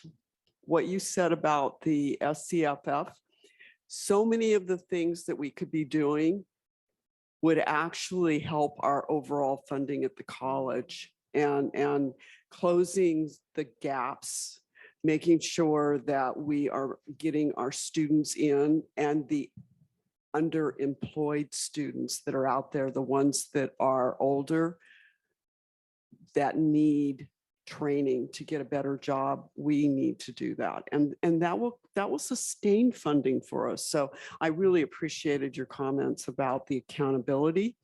So we'll come back with some goals. Yes. And I loved that. That was just like, I was sitting, yes. Great. Well, thank you all. And I'm open to anybody who wants to reach out in between, you know where to find me, and I'm happy to have further conversations. Thank you. Thank you, Jeff, very much. Marcia? Kindred, I love that comment.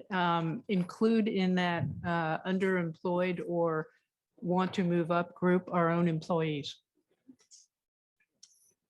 That's part of our internal equity, right? Yes. Okay, do we want to take a break? It says so here on the white piece of paper, or do we want to press on?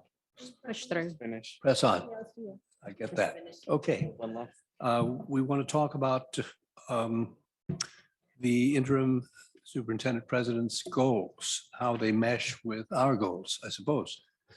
And that is the piece of paper that I was wrongly holding up before as our goals. How should we proceed? Can I give you some rationale and then get your input real quickly? I've been trying to listen to a lot of people. I've had several people reach out from the community. I've met now with every board member, listened to some of the things that you feel are priorities, listened a lot at the college regarding issues and concerns. And so one of the things that was extremely concerning to me is our lack of planning.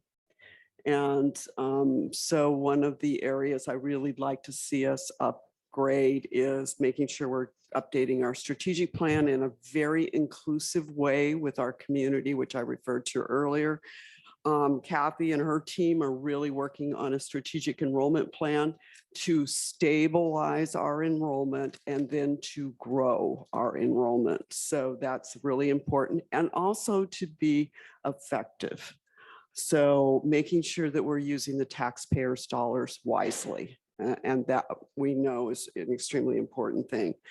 Right behind that would be an educational master plan. It needs to be updated and have more depth, especially with these changing times. It's really important. And then we would update the facilities master plan with the information we get from the educational master plan to make sure our facilities are really aligning with our educational programs. And out of that, an accessibility plan. That's an area that's in severe need, is accessibility planning for our disabled community and students. So that was an area that I felt was needed to come forward. And I've talked a lot with Vice President Moss about this. Always is first has to be student achievement and success. I did update this a little bit because I'm a huge fan of guided pathways. Guided pathways is really like having an Umoja program, like having EOPS program on steroids.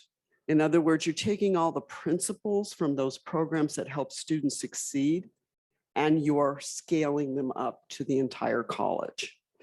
If I'm going to ask for a presentation from our Guided Pathways coordinator, you will be amazed at the work that they're doing.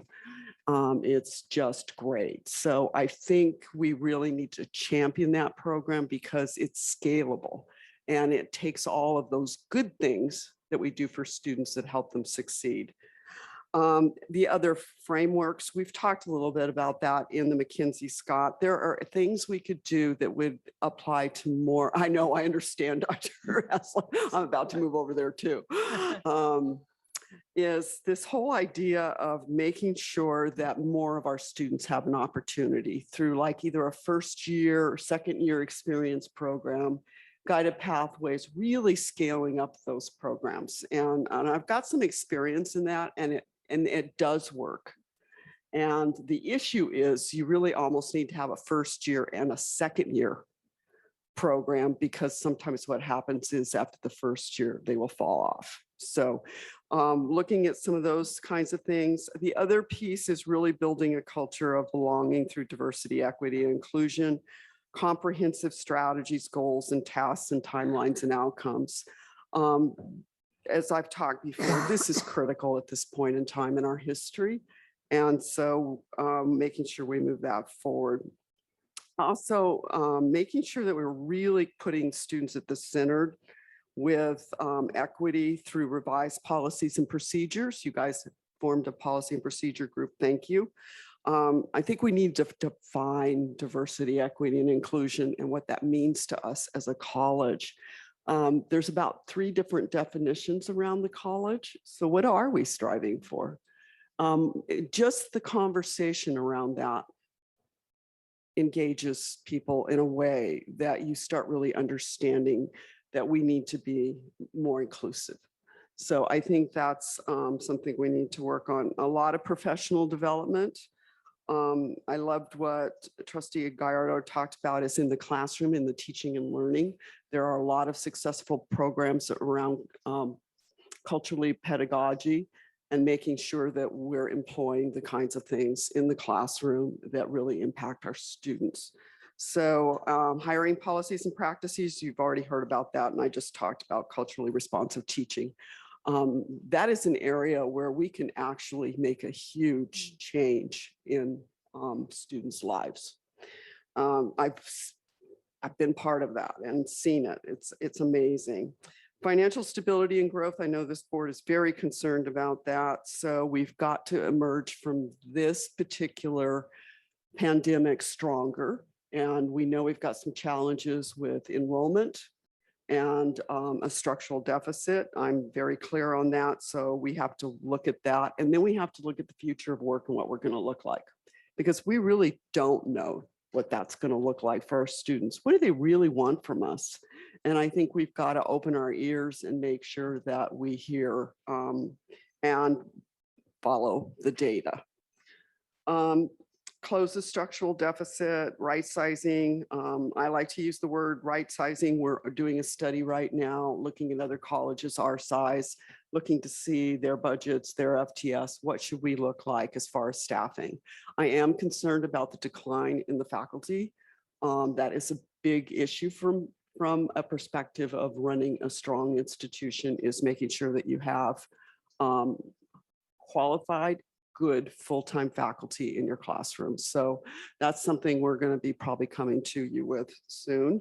The other thing is developing other revenue sources. Well, we just talked about one of those, but the other one, and this is a topic that I know several of you have a lot of concerns about, is, and that's why I did it this way, consideration of a general obligation bond to preserve, renovate, and modernize the community's investment into the facilities and technology of Santa Barbara City College.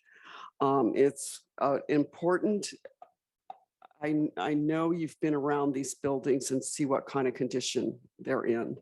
The science labs, the nursing labs, our faculty and students deserve better than this. And they need to have high technology. They need to have really great classrooms to teach in and make sure that our students have the very best at this college. So we're going to take the facilities assessment. Vice President Moss has done a good job of assembling a lot of different things. So we're going to work on creating this assessment that shows exactly where our needs are, and bring that and ensure that the college has a compelling reason. Before we would even recommend that you go out for a bond, we want to make sure that we really document that compelling reason. And then develop a plan. If we decide that that's what we want to do as a district, then develop a plan to move it forward. I've got experience in doing this in 3 different districts, and I think I can bring that to help Santa Barbara City College. And last one is all the things we do every day, you know, sort of institutional effectiveness, accreditation. We just got our report back. We can only correct for facts. We know we have 3 recommendations. I think we will be reaffirmed. And continue to make sure our technology capacity is 21st century, make sure we're building more of a data-informed college culture, and support and ensure strong human resource policies, procedures, and practices. That is part of equity work, making sure that we're very consistent. And then redistricting analysis and plan and implementation. So those are the things that I think I could probably get started and moving on really well for you. Some of them I can complete this next year for sure.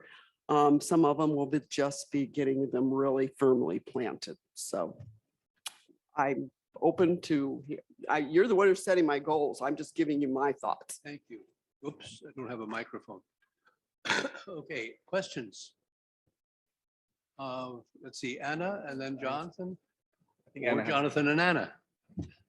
Well, I would just like to say thank you so much for this thoughtful and I think very useful overview. And it does touch on so many of the big issues that we have been grappling with. So I am happy to have this here as we move forward with trying to really refine and implement some of these necessary changes. And I don't really have any questions about it other than I'm just, looking forward to, how we decide to move forward, which things that we're going to prioritize. But thank you so much. It's really thoughtful and I think it gives us a good launching pad. Jonathan? I had a couple questions and comments. The first is on the bond. When do you imagine we would be ready to make a decision as a board to move forward? When you can bring stuff to us? I'm anticipating trying to bring some kind of a decision in front of you by hopefully no later than March.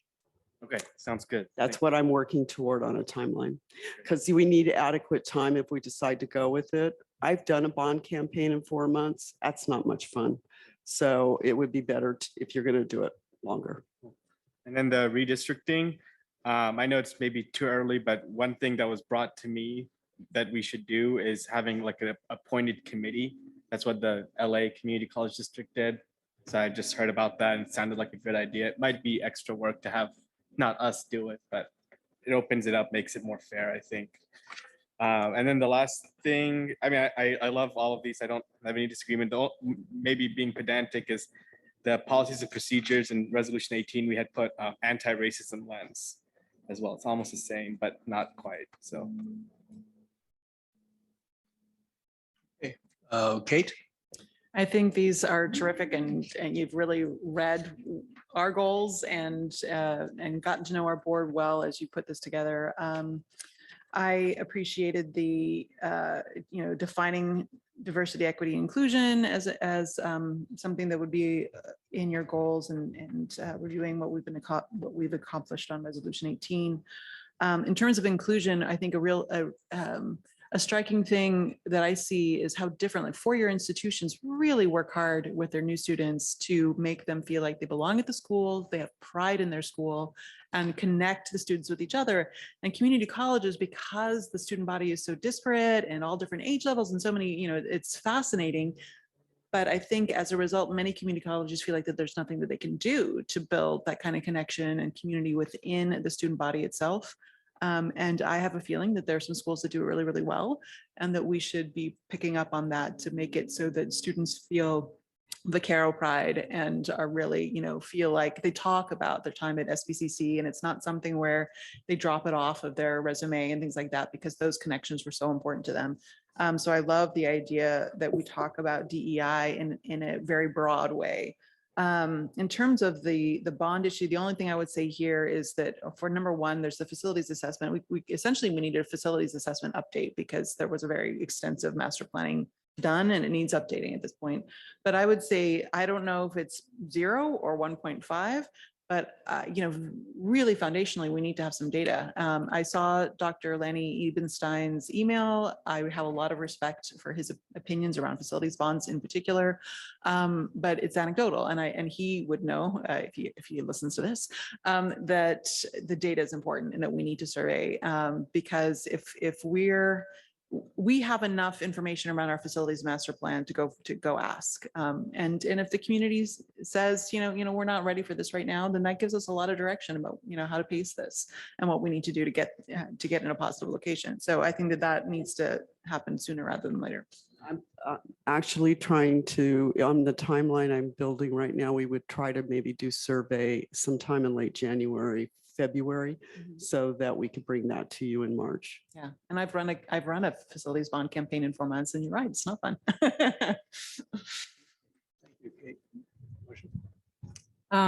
Thank you, Dr. Murillo. It's really an excellent list. I don't. I think that it just covers so many of the critical issues, as Anna said. A couple of thoughts. One is that I was reminded by the article I sent around recently from the Chronicle about the importance of not assuming that our teachers, that you somehow magically become an excellent teacher. And you should be one right from the start when you walk in the classroom. And so I was hoping that we might include a priority of professional development, not just in the DEI context, but in the general context of what it means to be a teacher, a really excellent teacher, sort of maybe it's a peer program, maybe it's some outside training, whatever. And I don't mean to suggest they can't be put together. I'm just saying, thinking of that ability to teach in the classroom and helping people with that. Because I suspect, as from my own experience anyway, that people would be reluctant to ask, can you help me with understanding how to do this better? And I think that concept, you've got it in B(3), professional development, and then you've got group dialogues, facilitated healing circles. Those last parts to me are more about the climate survey. And then the professional development is maybe a broader concept with a lot of pieces or interacting pieces. Future of work. I think is critical. I think that that relates to the bond. I think we have to ask ourselves, we have to understand the future of work as best we can, and then understand maybe whether we still need the facilities that we now have because the future looks different. And so that would affect emphasizing what we might be thinking about for a bond. I would combine it with the future of teaching and classroom modalities. You know, I do think we have an indication from what we see so far that online education is going to be a lot more important than it was to us before COVID. And that reduces our facility needs, but changes them as well. So closing the structural deficit, going along also with our goals, creating a sustainable budget is, I think, part of that. It's not just taking where we are now and closing the gap, but it's creating a budget that rolls back some of the cuts that we made out of kind of desperation that really should not be long-term, you know, that contribute to like professional development, that contribute to people going to conferences or traveling or whatever, that we should not be forever cuts, as well as the planning for major maintenance. We just never have incorporated major maintenance planning into our budgets. And, you know, however we come up with that money, we've got to think about where that comes from and not just say, oh, surprise, we need, you know, we need $2 million to do something we knew we were going to need for the last 10 years. Like, you know, a couple of new roofs and painting the outside of some buildings or whatever.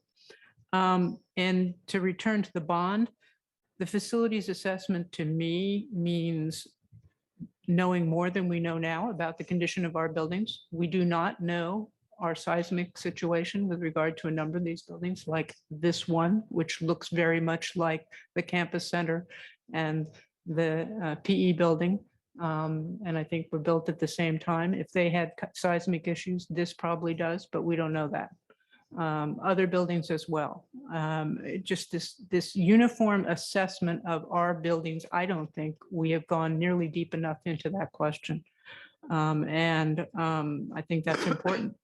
And I really loved your mention of the science and nursing labs because, you know, as a science major, I have been very concerned about the condition of those facilities. I just can't imagine why we haven't dealt with that sooner. One of the things that Vice President Moss and I have discussed is the idea of doing a seismic study, making sure we understand that soils analysis so that we understand the whole picture of everything. So. Okay. Other comments? Let's see, Robert. Just very quickly, great job. I mean, this is a wonderful document and. Speak into the microphone, Robert. Great job. It reflects your application. Well, let me start over. It reflects you've listened very well to what we are concerned about and what we feel needs to be done. But at the same time, you've applied your own expertise, knowledge, and skills to it. And I think this document reflects all of that. I think you've heard that from all of us. I think we're all excited about moving forward with what you have laid out. So thank you. Veronica? Thank you, Peter. I wanted to ask you, Kendra, what do you mean by, what is healing circles? What does that mean? What does that look like? When you're doing, there's a lot of hurt in the organization, kind of deep-seated hurt in some of the employees and faculty and staff. In some of the meetings I've participated in, we need to have some healing. And we need to bring in some facilitators. Jeff, that was one of the things I'm looking for my money is, now that I know I have some, I'm going to just really bug you. So anyway, this is an area where I feel like we really need to do some deep work with people. There's been some real pain in many of our BIPOC community in the college. And I think we need to kind of work through that so that we can move forward. And I think sometimes you can't move forward unless you really try to work with that. Okay, so when I went to the guided pathways, the Institute, the last one, because I went up with the folks and it was really great. And one of the workshops, the facilitator was talking to folks and telling them you know, they themselves working at community college, they also were the ones that, you know, persevered. And so they see themselves in their students. And so what she was getting at was that they were bringing their own chunk into the counseling session, into the classroom, their own second offense, their own everything. So they were part of the problem. So she was trying to move the group past the fact that you've got all this stuff going on. You can't project that on your students and bring it into the workplace. So what concerns me is if folks don't have the mental health, well-being capacity to be in front of the students because they need some healing or work, is this the best place to do it?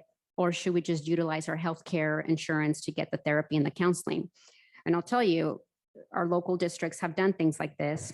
And as a parent, after I witnessed the people in tears, I thought, I don't want that joker in my kid's class. Like, get that guy some help or get that gal some help, because a lot of junk comes out. And I don't know if workplaces are the place to tell people, oh, you're safe, you're vulnerable, tell us everything that ever happened to you. And so that's a bit of a dangerous, I think, line. And so I trust that you're going to manage this, but we haven't had a history of managing this very successfully. I was just going to say that's People- the problem. Well, and people get comfortable and they think they're safe and then they get attacked, and that's not good.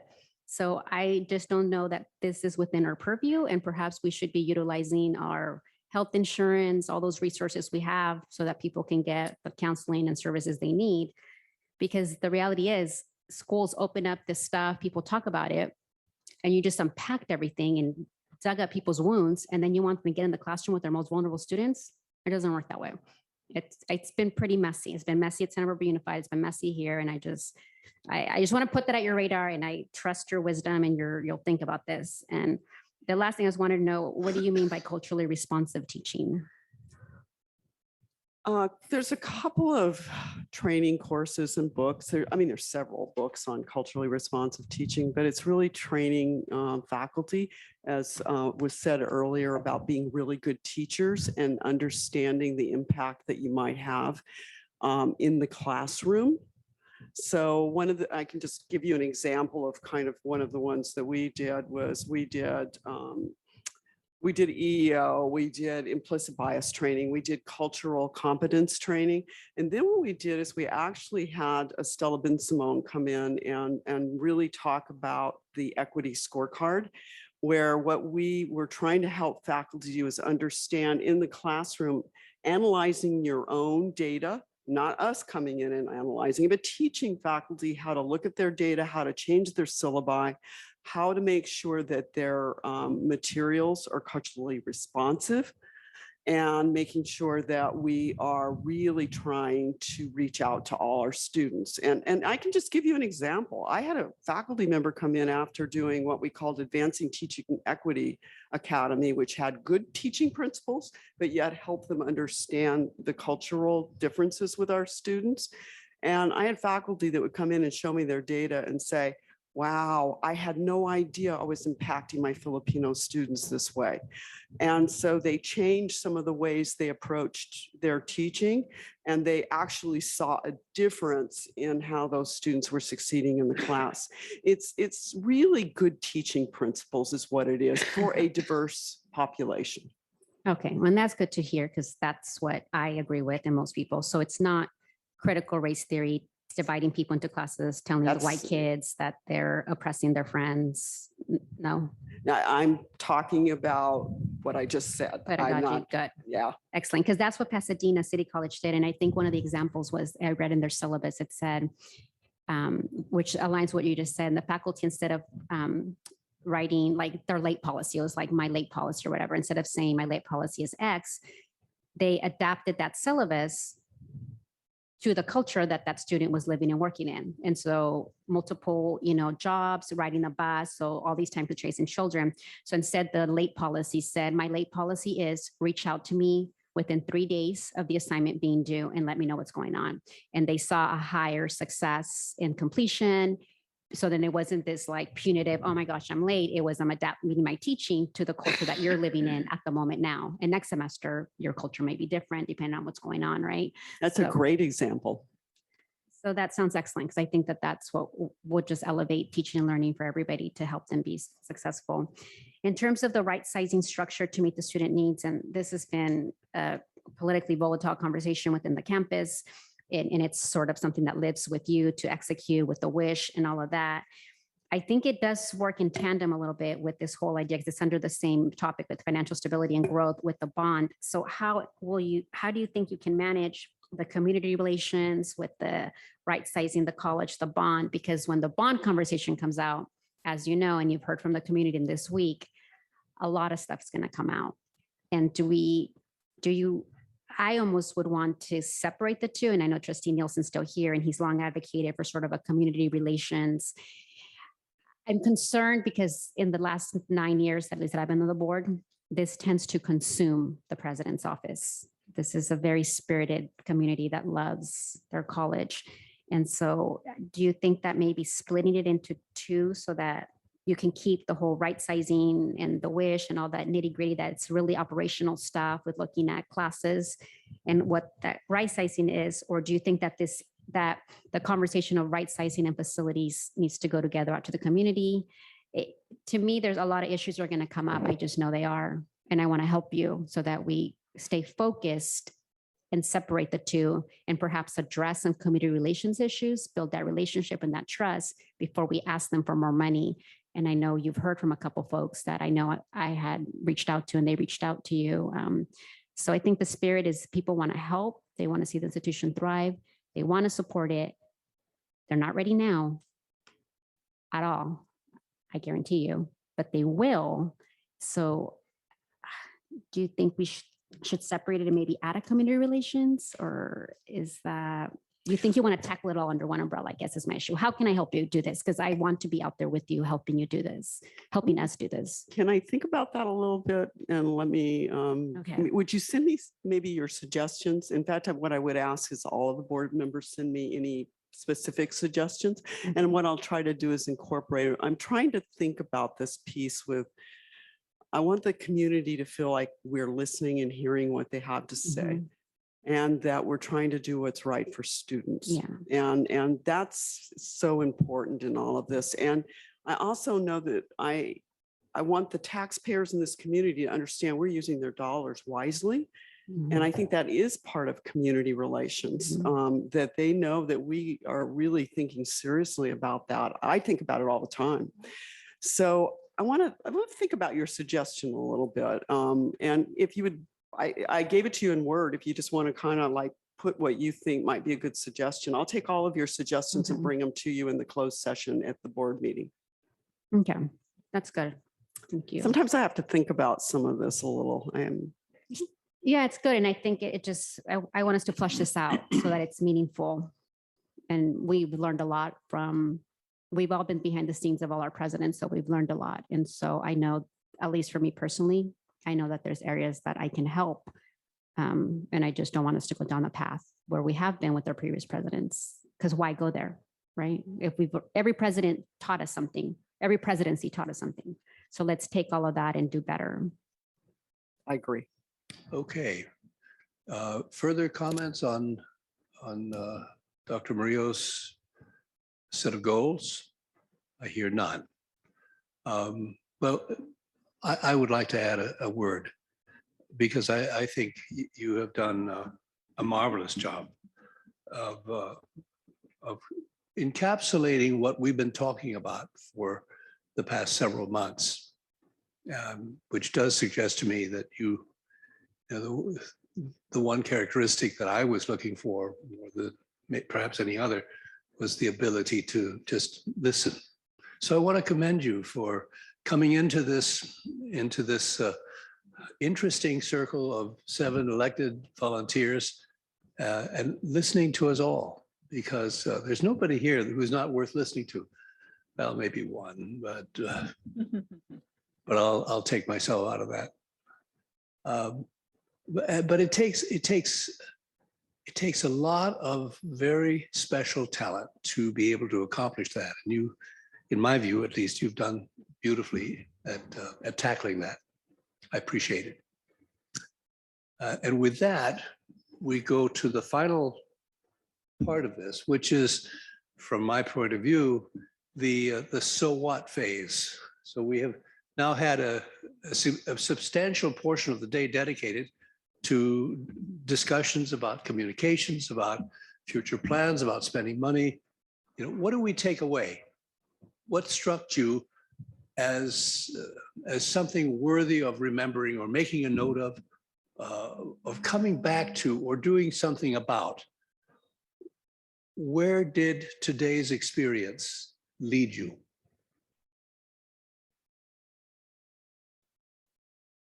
I thought it was really good. Thank you, Peter. Thank you, everyone, for your time. We're an hour out, so I'll just say I like just to revise that board policy with the communication and get us clean and up to code or date or whatever. My action item would be to help Dr. Murillo flush out some of this community relationship stuff and get that going.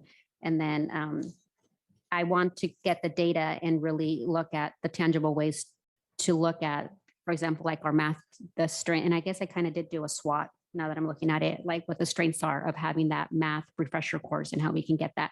I think those are really tangible actionable items. They're here, they're there. It's just a matter of it broadening it to accessible to students. Is that good? Those three things for me to follow up or no? No, I've got it. I've wrote them all down. Others?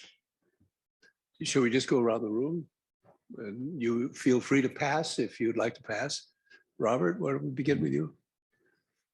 I think it's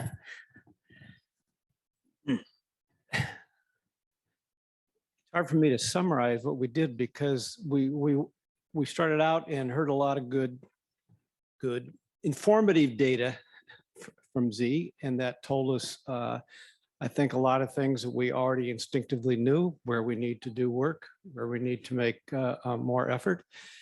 And I think everything we've talked about today was kind of crystallized in Dr. Murillo's document, which tells us is kind of a roadmap for where we want to go. And not just in generalities, but really in some specifics about what has to be done next. One thing that rings true with me is Jonathan's comment about accountability. I think that is very, very important that as we go forward, we're able to measure what we're doing and have specific goals. So we can say, yeah, we've got more work to do, but this is what we've done up to this point. We increased that metric by 5% or improved that by 10%. So that struck me as very important. But I think despite the fact we don't all agree completely on where we're going from here, I think there's a pretty good general consensus about what we want to do. And so I feel pretty good right now about the board and where we're going. Thank you. Anna? Thank you. Well, let's see. First of all, I enjoyed the information dissemination and the clarity with which a lot of the data were presented, because as I previewed them in advance, I was quite concerned about the what I was looking at. So I really appreciated all the presentations that were quite good. And I also wanted to just say a couple of takeaways for me.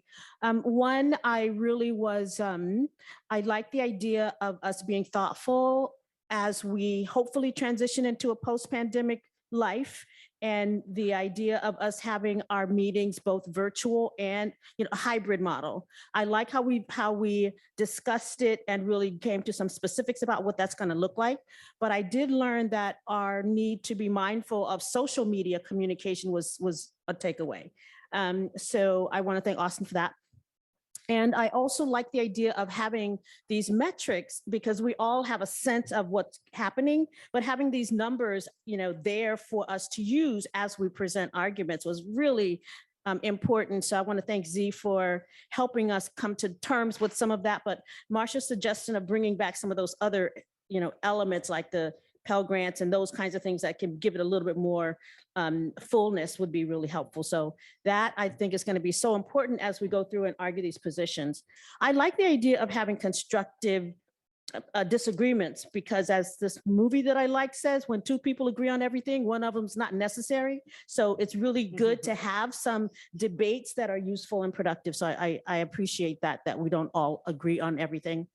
I think mainly I am just inspired by the work that we've all done together, but the way in which Dr. Murillo has allowed us to express ourselves, but then to kind of think through and, present them in a thoughtful way. And I'm just really looking forward to coming forward. And my last takeaway is I'm excited about getting my constituents together in a town hall. Thank you. I agree. Thank you, Anna. And Jonathan? No, I definitely agree about the town hall. I agree about our discussion to reform our meetings to make them more accessible. Yeah, my takeaway is that we do have a lot of problems still at Santa Barbara City College. The problems from 6 months ago never went away, but feel confident we have the right leader and we have the money to do it. I mean, what else do you need? We have all these great people and a lot of money. So we just have to be smart now about getting there. We just can't be foolish. Thank you, Jonathan. Kate? Well, I'll basically say ditto. I am so glad, first of all, that we were able to meet in person, and so many thanks to facilities, to IT, to Jasmine and all the assistants for making this happen. And I hope that we get to do this all over again sometime soon. And yeah.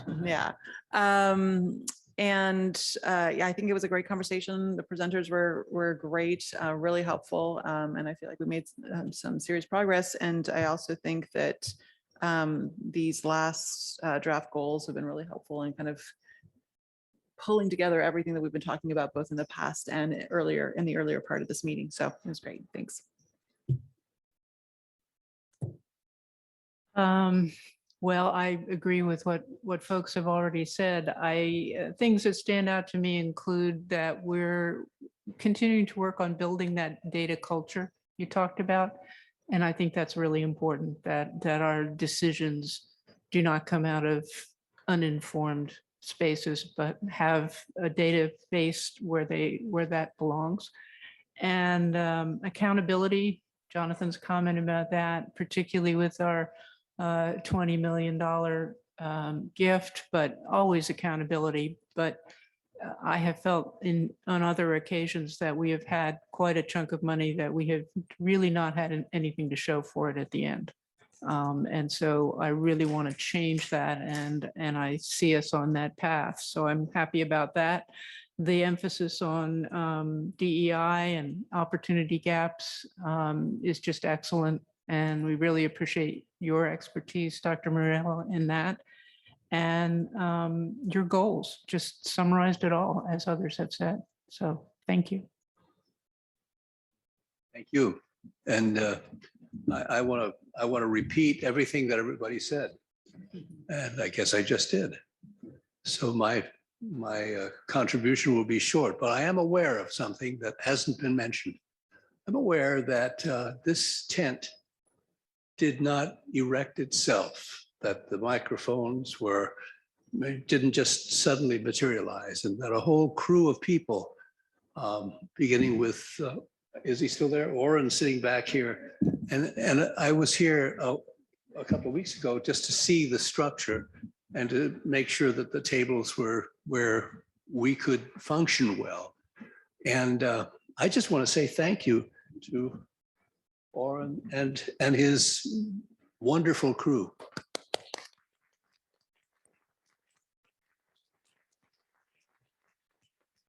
May I add, Jasmine, oh, this one's not working. May I add, thank you to Jasmine.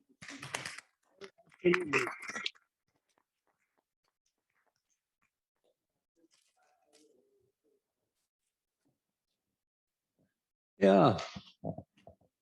And thank you to our staff for coming. I mean, after all, this is, I think, a Saturday. Rumor has it it's a Saturday, and here you are. So thank you. Thank you all. And with that, I would entertain a motion to adjourn. Second? Second.